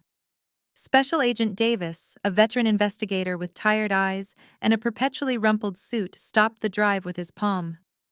"That drive contains the unredacted master ledgers," I stated, my voice clinical and detached. "It holds the fully decrypted communication logs between Bradley's law firm and the Cayman Island entities, the original falsified invoices for the Apex project, and the digital footprints linking Desmond's holding company directly to the international syndicates. Every offshore routing code is cross-referenced with the corresponding domestic deposit. It is a completely mapped ecosystem of racketeering." Agent Davis picked up the drive, turning it over in his hands with a look of profound respect. "In 20 years of investigating financial crimes, I have never seen a civilian hand over a more pristine trial, ready forensic package," he admitted. "You did our job for us, Ms. Wilson. You handed us a conviction on a silver platter." I nodded once, accepting the professional courtesy. "I did not do it for the federal government," I replied evenly. "I did it because they stole my grandfather's legacy, and I needed to ensure they could never buy their way out of the consequences." I stood up, smoothing the fabric of my tailored navy suit. My posture was impeccable. The weight of Desmond's expectations no longer bore down on my shoulders. I shook Agent Davis's hand and walked out of the conference room, my heels clicking sharply against the linoleum floor. I took the elevator down to the sprawling marble lobby of the Richard B. Russell Federal Building, ready to walk out into the bright Atlanta morning. But the ghosts of my family's arrogance had one last representative waiting for me.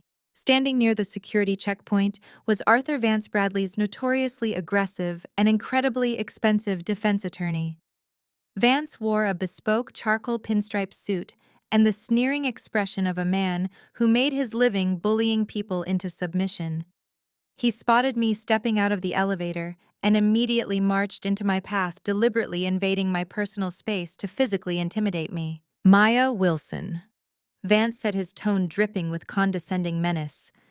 You have made a catastrophic mistake. You think you are a hero, but you are nothing but a disgruntled, fired accountant who threw a tantrum. By the time I am finished with you in federal court, I will have the jury convinced you fabricated those digital records to exact revenge on your family. I will drag your name through the absolute mud. You will never work in finance again. You will be bankrupt and publicly disgraced. I did not take a single step backward. I did not break eye contact. I looked at the vein pulsing in his neck, smelling the expensive cologne, masking the sour scent of his panic. Vance was terrified. He was projecting strength because he knew his client's case was completely indefensible. Mr. Vance? I replied, my voice dropping to a terrifyingly calm conversational volume. I strongly suggest you lower your voice and step out of my way. You are attempting to intimidate a federal witness inside a government building. Vance scoffed, crossing his arms over his chest. A witness who illegally hacked a private server? He countered. You committed corporate espionage, Maya. I tilted my head, offering him a razor-thin smile. You clearly have not reviewed the evidentiary file yet, Arthur. If you had, you would know I did not hack anything. Bradley's brilliant, entitled wife, Chloe, voluntarily downloaded the master ledgers onto an unsecured personal laptop while connected to a public coffee shop network. I simply accessed what she carelessly left exposed. But let us talk about what is actually in those files, shall we? I stepped forward, forcing Vance to hold his ground or retreat. I went full forensic accountant, burying him under the weight of my expertise. You are currently representing a client who is in direct violation of Title 18 United States Code Section 1956. Bradley knowingly conducted financial transactions involving the proceeds of specified unlawful activity. He facilitated the layering of illicit funds through shell companies to conceal the nature, location, source, and ownership of those proceeds. Furthermore, by willfully ignoring the obvious source of the international syndicate money, he is guilty of willful blindness, entirely voiding attorney-client privilege under the crime-fraud exception. Vance's arrogant sneer vanished. His arms uncrossed. He suddenly realized he had brought a butter knife to a nuclear war. I am not a disgruntled employee, Arthur. I continued, my words hitting him like physical blows. I am a certified forensic accountant who just handed the Internal Revenue Service and the Federal Bureau of Investigation a perfectly packaged bow-tied RICO case. Your client left a digital paper trail a mile wide because he was too arrogant to believe a black woman sitting in a basement office could outsmart him. So go ahead and threaten me with a lawsuit, but I promise you, you will look like an absolute fool in front of a federal judge. Vance swallowed hard, his Adam's apple bobbing. He took a distinct involuntary step backward, the realization dawning on him that I was entirely bulletproof. He opened his mouth to speak, but no words came out. He simply turned and walked quickly toward the exit, a highly paid lawyer, retreating from a battle he knew he had already lost. I watched him flee, a profound sense of satisfaction washing over me.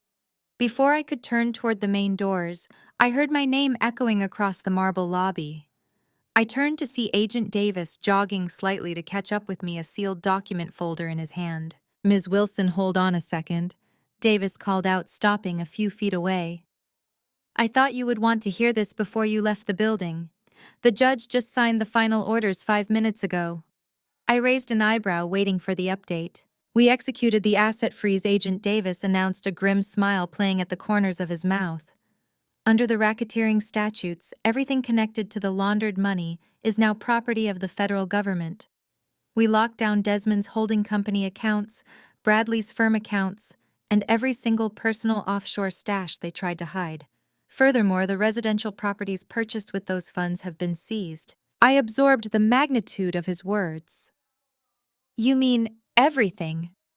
Everything, Davis confirmed. The primary estate in Buckhead, the vacation home, the luxury vehicles.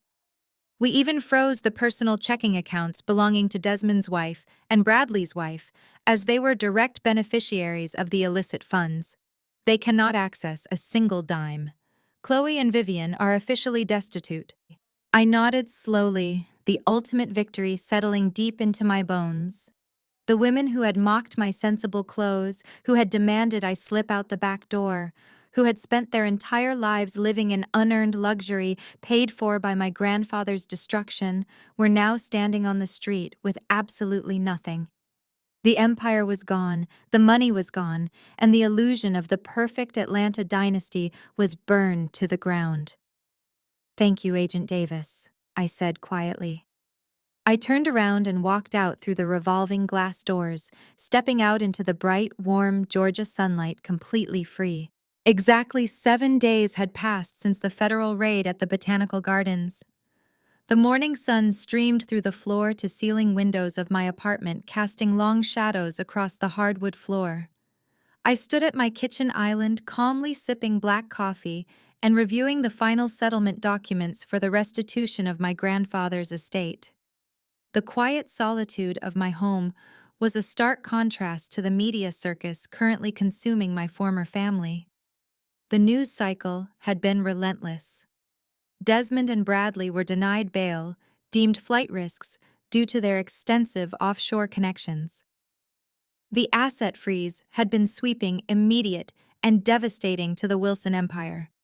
My phone had remained peacefully silent, my new unlisted number known only to the prosecutors and my legal counsel.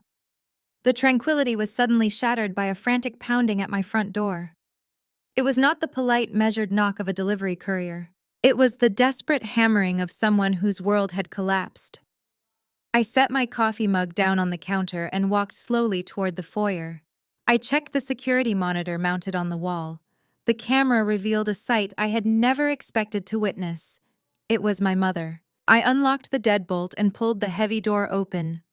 Vivian stood in the hallway looking like a shattered ghost of the formidable matriarch she had once been. The transformation was shocking. For my entire life, I had never seen this woman without a perfect salon blowout, flawless makeup, and a meticulously tailored designer outfit. Today, her silver hair hung in limp, unbrushed strands around her pale face. She wore a faded, oversized beige trench coat over a generic gray sweater and wrinkled black trousers. The expensive diamond studs that usually adorned her ears were gone, undoubtedly seized by federal authorities. Her hands trembled violently as she clutched a cheap canvas tote bag against her chest. She looked exhausted, hollowed out, and visibly aged by a decade in the span of a single week. She stared at me, her eyes darting nervously around the pristine hallway of my building. The arrogant superiority that usually defined her gaze had been replaced by naked panic. She took a hesitant step forward, but I remained planted in the doorway, blocking her entrance.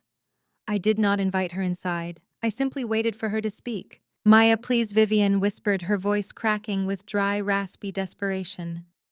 "You have to let me in. The press is everywhere. They are camped outside the Buckhead estate. The bank changed the locks on the gates this morning. We are being evicted." I stared at her, my expression neutral. I felt no pity for the woman standing before me. "The federal asset freeze was comprehensive," I stated calmly. "Real estate purchased with laundered funds is subject to immediate seizure. You should contact a public defender."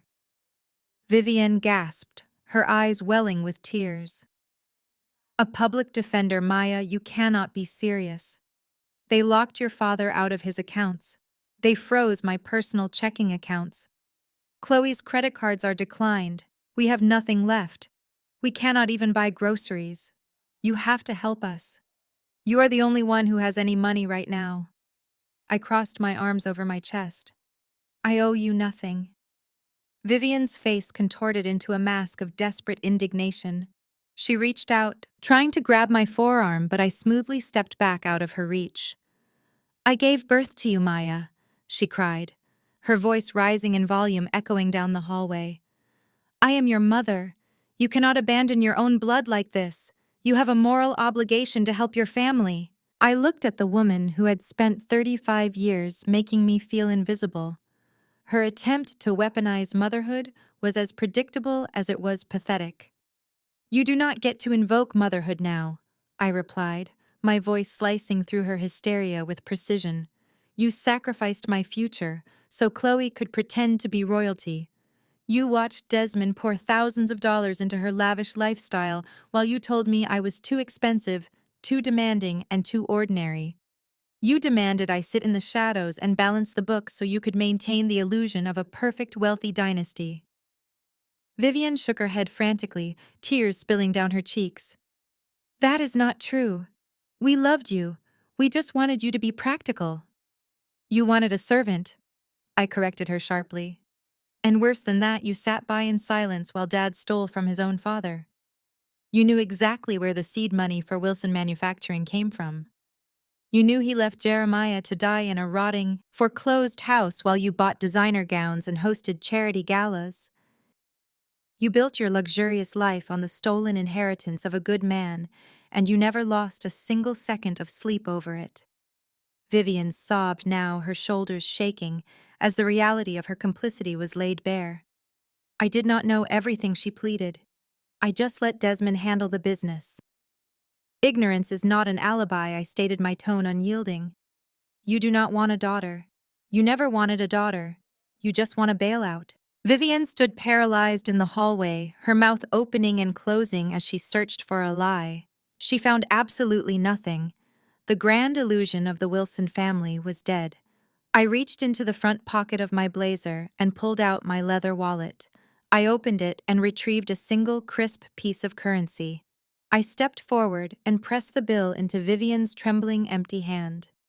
"Here," I said, my voice dropping to a deadly calm.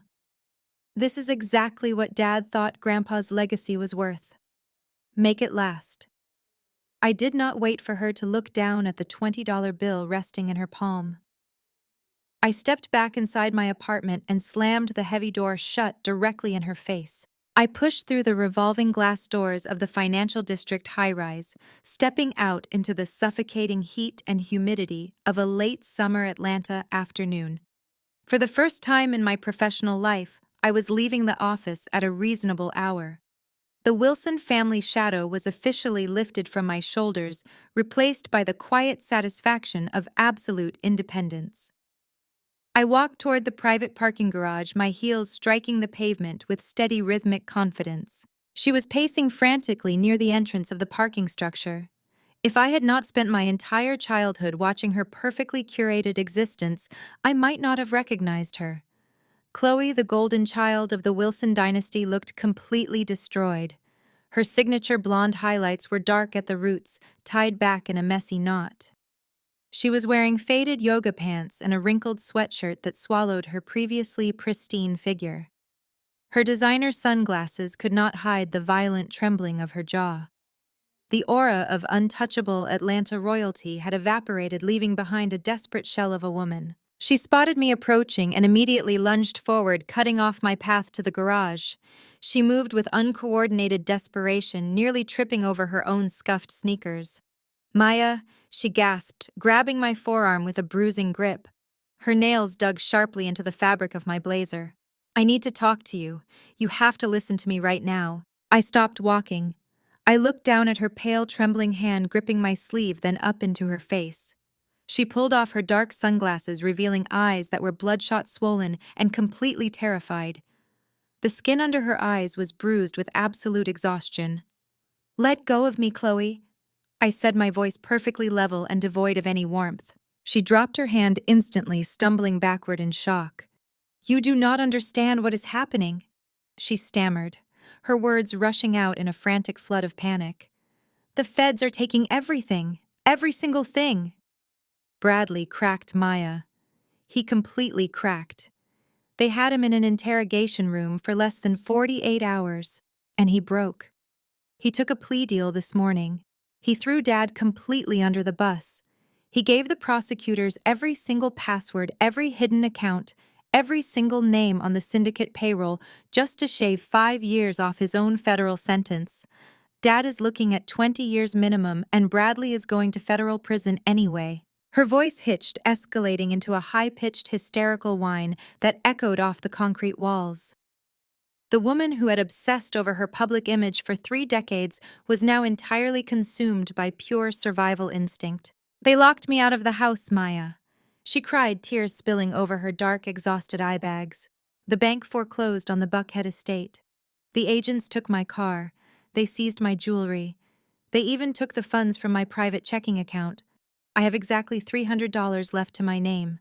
You have to give me the money you make as an accountant to help me maintain my lifestyle. You have the cash. You have to transfer funds into a new account for me today. I am a doctor's wife. I cannot live in a motel." I stared at her, absorbing the staggering audacity of her demands. Her husband was a disgraced lawyer facing decades in federal prison, and her mind was so fractured she was screaming about a fabricated medical status. She was standing on the concrete pavement, completely destitute, and still demanding that I subsidize her delusion of grandeur. I did not feel a single ounce of pity. I felt absolute clinical clarity. "You are the wife of a convicted felon," I coldly informed her, my voice dropping to a terrifyingly calm register. "And since your medical degree was paid for with stolen money, the feds are looking into your assets too." She gasped, her mouth falling open in a silent, horrified scream. The blood drained entirely from her face, leaving her looking sickly and hollow. The reality of her situation finally breached the thick walls of her lifelong entitlement. "You spent your whole life standing on my neck, Chloe." I continued, stepping closer to her, forcing her to look directly into my eyes. "You watched Mom and Dad strip me of every opportunity to fund your lavish stolen lifestyle. You wore designer clothes bought with money laundered from a dying community. You secured your prestigious medical degree using cash funneled through a Cayman Islands dummy corporation. You built your entire identity on the destruction of my grandfather's legacy, and you smiled while you did it. You thought you were untouchable because you were the favorite, but you were never better than me. You were just an expensive parasite. It is time to see if you can stand on your own 2 feet." Chloe's knees buckled. Her legs simply gave out beneath her. She collapsed onto the hard concrete sidewalk, falling completely to pieces. She wrapped her arms around her head and broke down sobbing on the sidewalk, her loud guttural wails echoing off the walls of the parking garage. The golden child, the flawless, untouchable princess of the Wilson Empire, was reduced to a weeping, destitute mess on a public street corner. She had nothing left. No money, no status, no husband, no family to shield her from reality. I did not offer her a hand. I did not offer her a tissue. I did not offer her a single word of comfort or false reassurance. I simply turned around and walked away. I approached my car, unlocked the door, and slid into the driver's seat. I started the engine, the quiet hum of the motor masking the sound of her frantic crying. I pulled out of the parking space, merged onto the busy Atlanta street, and drove away into the warm afternoon, leaving her far behind in the rearview mirror, completely indifferent to the golden child's collapse. The air inside the Capital City Club was thick with the scent of aged leather and hypocrisy. I sat at a corner table watching sunlight refract through the crystal glasses. Across from me sat Arthur Sterling and Richard Vance, the senior partners at my former accounting firm. A week ago, these men treated me like a radioactive liability. They summoned me into a conference room, slid a severance package across the table, and coldly informed me that my suspension was necessary to protect the firm's reputation. Now they were falling over themselves to offer me imported chocolate truffles. The media cycle had been incredibly kind to me. I was no longer the disgraced daughter of the Wilson dynasty. I was the absolute architect of its downfall. The financial press dubbed me the fraud slayer. My face was plastered across every major business journal. I had become an overnight sensation, a celebrated symbol of integrity in an industry plagued by dark money. Arthur and Richard did not see a champion of justice. They saw a lucrative public relations opportunity to scrub their image clean. Arthur leaned forward, offering a practiced smile. "Maya," he began, his voice dripping with artificial warmth, "we cannot express how proud the firm is of your recent accomplishments. The way you handled the federal investigation was brilliant.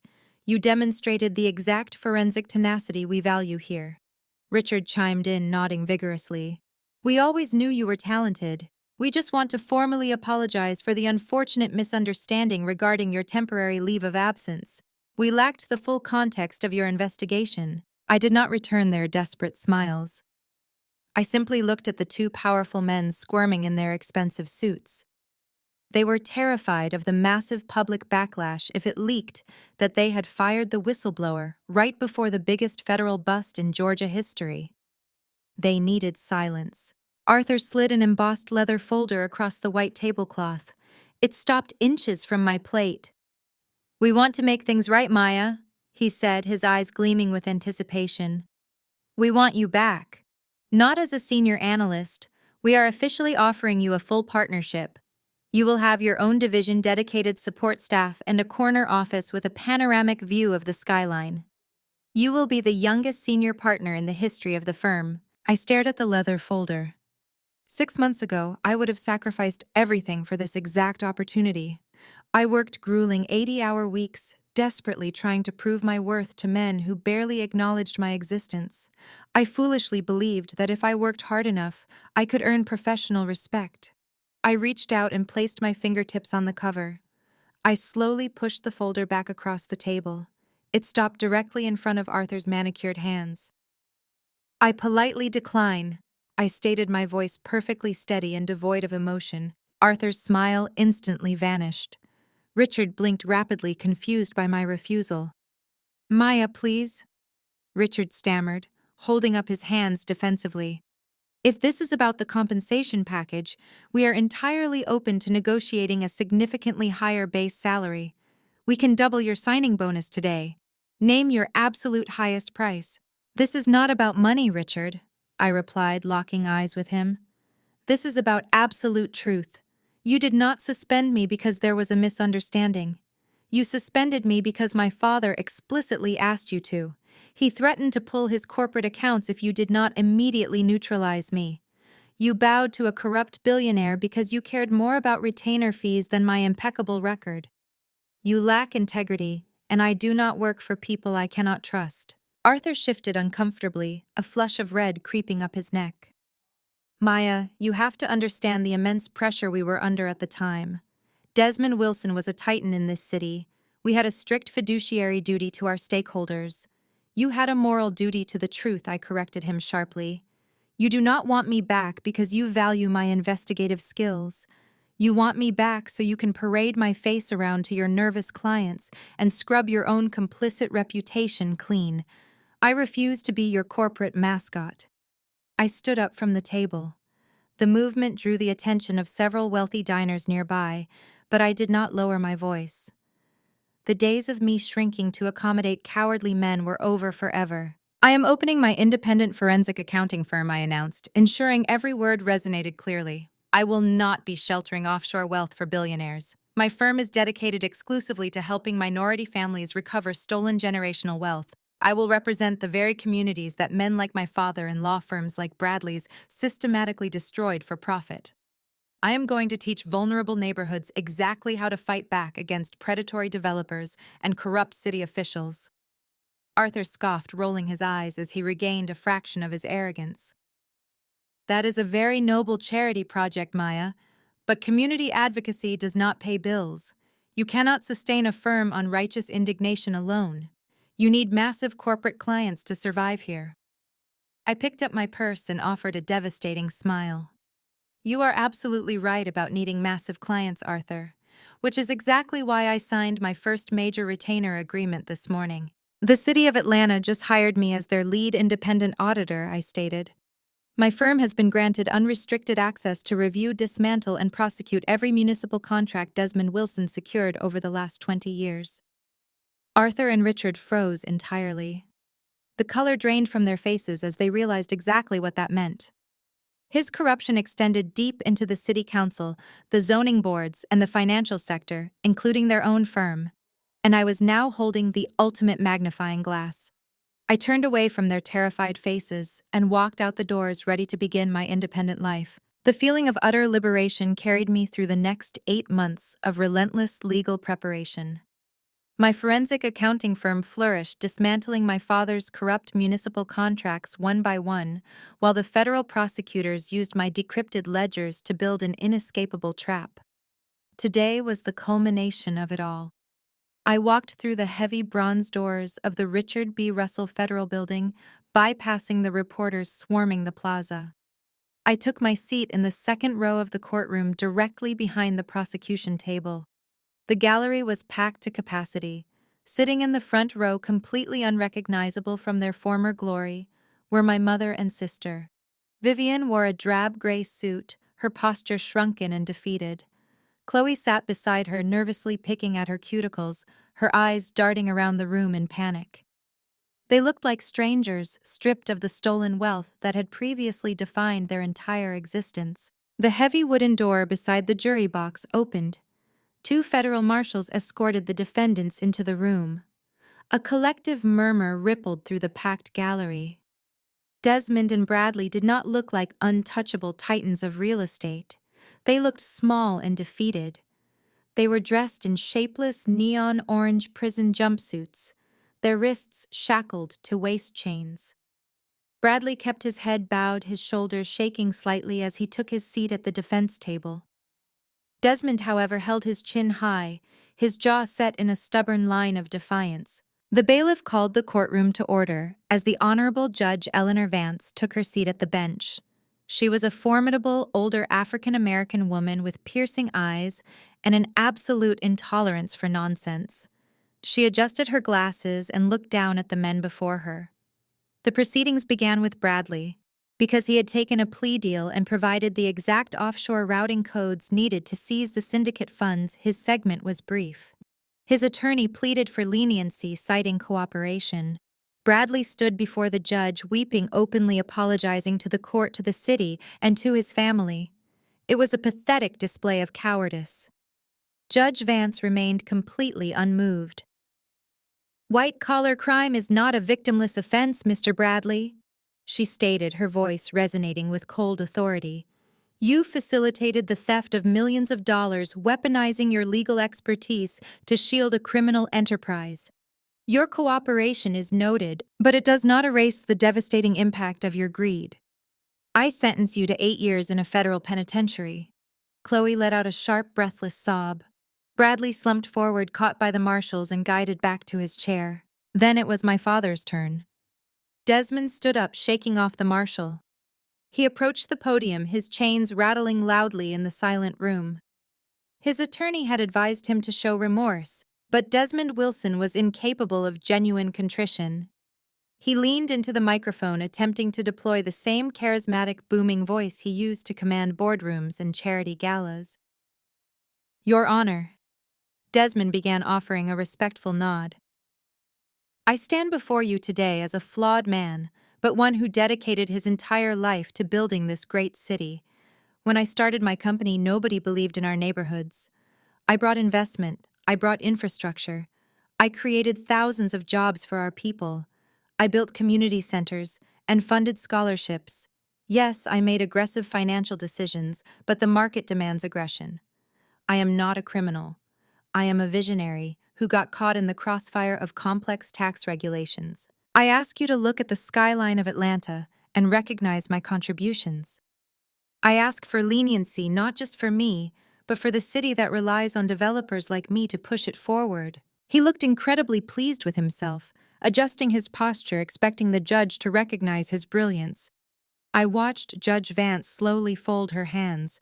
The silence in the courtroom grew so heavy it was difficult to breathe. She looked directly through Desmond, her eyes narrowing with absolute disgust. "Mr. Wilson," Judge Vance began, her voice low and dangerously sharp. "Do you truly believe that building a few community centers washes the blood off your hands? Do you think the skyline of Atlanta justifies the systematic financial destruction of your own family?" Desmond opened his mouth to object, but the judge raised a single finger, silencing him instantly. "I have reviewed every single page of the forensic audit provided by the prosecution," she continued, gesturing to the massive stack of files on her desk. I have seen the original ledgers. I know exactly how you acquired the seed money for your empire. You did not build this community, Mr. Desmond. You preyed on it. You deliberately drained the bank accounts of a community construction firm, bankrupting your own father and leaving him to die in poverty. You stole from your own father and tried to silence the daughter who had the courage to expose you. You sat in mansions paid for by offshore syndicate money, while ordinary citizens lost their homes to the predatory zoning laws you manipulated. You are not a visionary. You are a common thief wearing an expensive suit. You exploited the very people you claim to have uplifted, using racial solidarity as a shield for your insatiable greed. The sheer audacity of you standing in my courtroom, demanding gratitude for the crumbs you tossed back to the community you robbed, is an insult to the justice system. Desmond staggered backward, his mouth opening and closing in shock. The judge picked up her wooden gavel. For the charges of racketeering, wire fraud, and international money laundering, she announced, her voice booming like thunder. I sentence you to 12 years in federal prison, to be served consecutively without the possibility of early parole. Furthermore, you are ordered to pay $56 million in immediate restitution. The gavel came down with a sharp crack that sealed his fate forever. The empire was officially dead. 365 days after the wooden gavel struck the mahogany block, sending my father to a federal penitentiary, my life looked entirely different. The suffocating smog of the Wilson family empire had dissipated, leaving behind undeniable clarity. My independent forensic accounting firm, Wilson Truth and Forensics, occupied the top floor of a sleek high-rise in downtown Atlanta. We did not represent billionaires looking to hide illicit wealth in offshore tax havens. My client list consisted entirely of community organizations, marginalized small business owners, and disenfranchised families fighting to reclaim stolen generational wealth. In our first year, my dedicated team of auditors successfully dismantled 12 predatory real estate schemes across the city. We forced greedy developers to return millions to the rightful property owners. The media continued to call me the fraud slayer, a title I initially found dramatic, but eventually embraced as a necessary warning to any corrupt entity trying to prey on the vulnerable. The frantic, paranoid energy that defined my 35 years under Desmond's control was gone. I walked through the glass doors of my firm every single morning with absolute purpose, surrounded by fiercely loyal colleagues who respected my expertise rather than dismissing it. I was no longer the invisible daughter hiding in a basement office, trying to balance the books for criminals. I was the architect of my own destiny, building an impenetrable fortress of truth and accountability. On a bright Thursday afternoon, I left my corporate suite and drove my practical sedan toward the West End. The streets here were familiar, steeped in the history of my grandfather Jeremiah. For decades, Desmond had allowed this historic neighborhood to rot systematically, purchasing distressed properties through shell companies to push the original residents out. Now, a profound renaissance was unfolding. I parked in front of the large Victorian-style house that had been the epicenter of my family's deepest shame. It was the same foreclosed property my father had stolen from my grandfather to fund his initial fraudulent enterprises. When the federal government liquidated Desmond's seized assets, I used the profits from my successful firm to purchase the deed at public auction. The property was no longer a decaying monument to Desmond's greed. It had been completely gutted, structurally reinforced, and beautifully renovated. The exterior was painted a crisp navy blue with bright white trim. Above the wide wrap-around porch, a gleaming polished silver sign read, Jeremiah Tech and Financial Literacy Hub. I walked up the freshly poured concrete steps and stepped inside the vibrant, bustling community center. The interior smelled of fresh paint and brewing coffee. The grand living room had been transformed into a computer lab. Rows of sleek monitors lined the walls, and a dozen young black men and women were intensely focused on their coding projects, guided by skilled instructors I had vetted and hired. In the adjacent dining room, a financial literacy workshop was in full swing, teaching local teenagers how to build credit, invest in index funds, and secure business loans without falling victim to predatory lenders. I stood quietly in the hallway, watching a brilliant young girl successfully compile a complex line of code. The pure joy and determination radiating from her face was the ultimate validation of my entire journey. My grandfather's legacy was no longer a tragic story of theft and betrayal. It was a living, breathing engine of empowerment, directly funding the next generation of leaders. I spent an hour speaking with the students, absorbing the phenomenal energy of a community reclaiming its power. As I walked back to my car, my cell phone buzzed against my palm. I glanced at the bright digital screen. The caller identification displayed a blocked number. I let the call go straight to the automated voicemail system, slid into the driver's seat, and started the engine. A moment later, a new audio message notification popped up on the dashboard display. I tapped the screen to play the recording.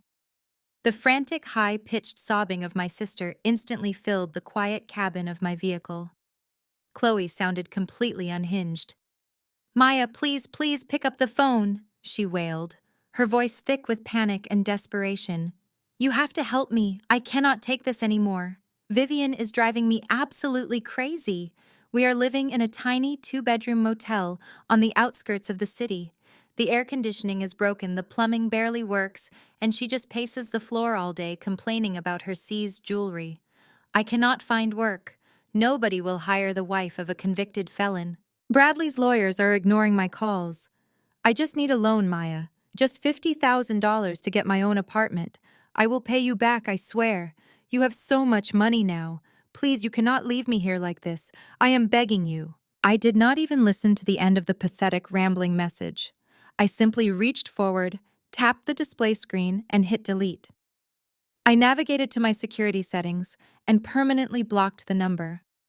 I felt no lingering anger, no resentment, and absolutely no guilt. I felt nothing but total unconditional peace. I drove back to the financial district, took the private elevator up to my floor, and walked through the bustling lobby of my firm. I greeted my staff with a warm, genuine smile before stepping into my beautiful sunlit corner office. The space was immaculate, decorated in rich earth tones and sleek modern furniture. Behind my large, polished oak desk, hanging prominently on the wall in a pristine, reinforced glass frame, was the original crisp $20 bill. It was the exact currency I had pressed into my mother's hand on the day the empire fell. It was no longer a symbol of my family's humiliation or arrogance. It was the ultimate trophy of my absolute victory. I smiled at the framed currency, sat down comfortably in my leather chair, and immediately got back to work. The collapse of the Wilson Empire and Maya's ultimate triumph offer a profound masterclass in reclaiming personal power and breaking toxic generational cycles. For decades, Maya was relegated to the shadows, forced to operate as the invisible backbone for a family that valued wealth and status over integrity. Her journey proves that the labels placed upon us by dysfunctional systems, whether being deemed the scapegoat or the disappointment, are not life sentences, but rather reflections of the abuser's own insecurities. True power does not stem from stolen inheritances, designer labels, or the fragile pedestal of being the golden child. As Chloe's devastating downfall illustrates, an identity built on entitlement and complicity shatters the moment the funding dries up. In contrast, Maya's unshakable success was forged in the quiet, unglamorous fires of hard work, relentless education, and uncompromising ethics.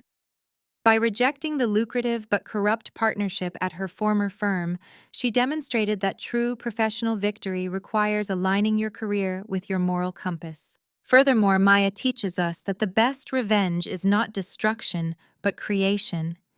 Instead of mirroring her family's cruelty, she channeled her trauma into purpose, transforming the very property her father stole into a beacon of hope and financial literacy for her community.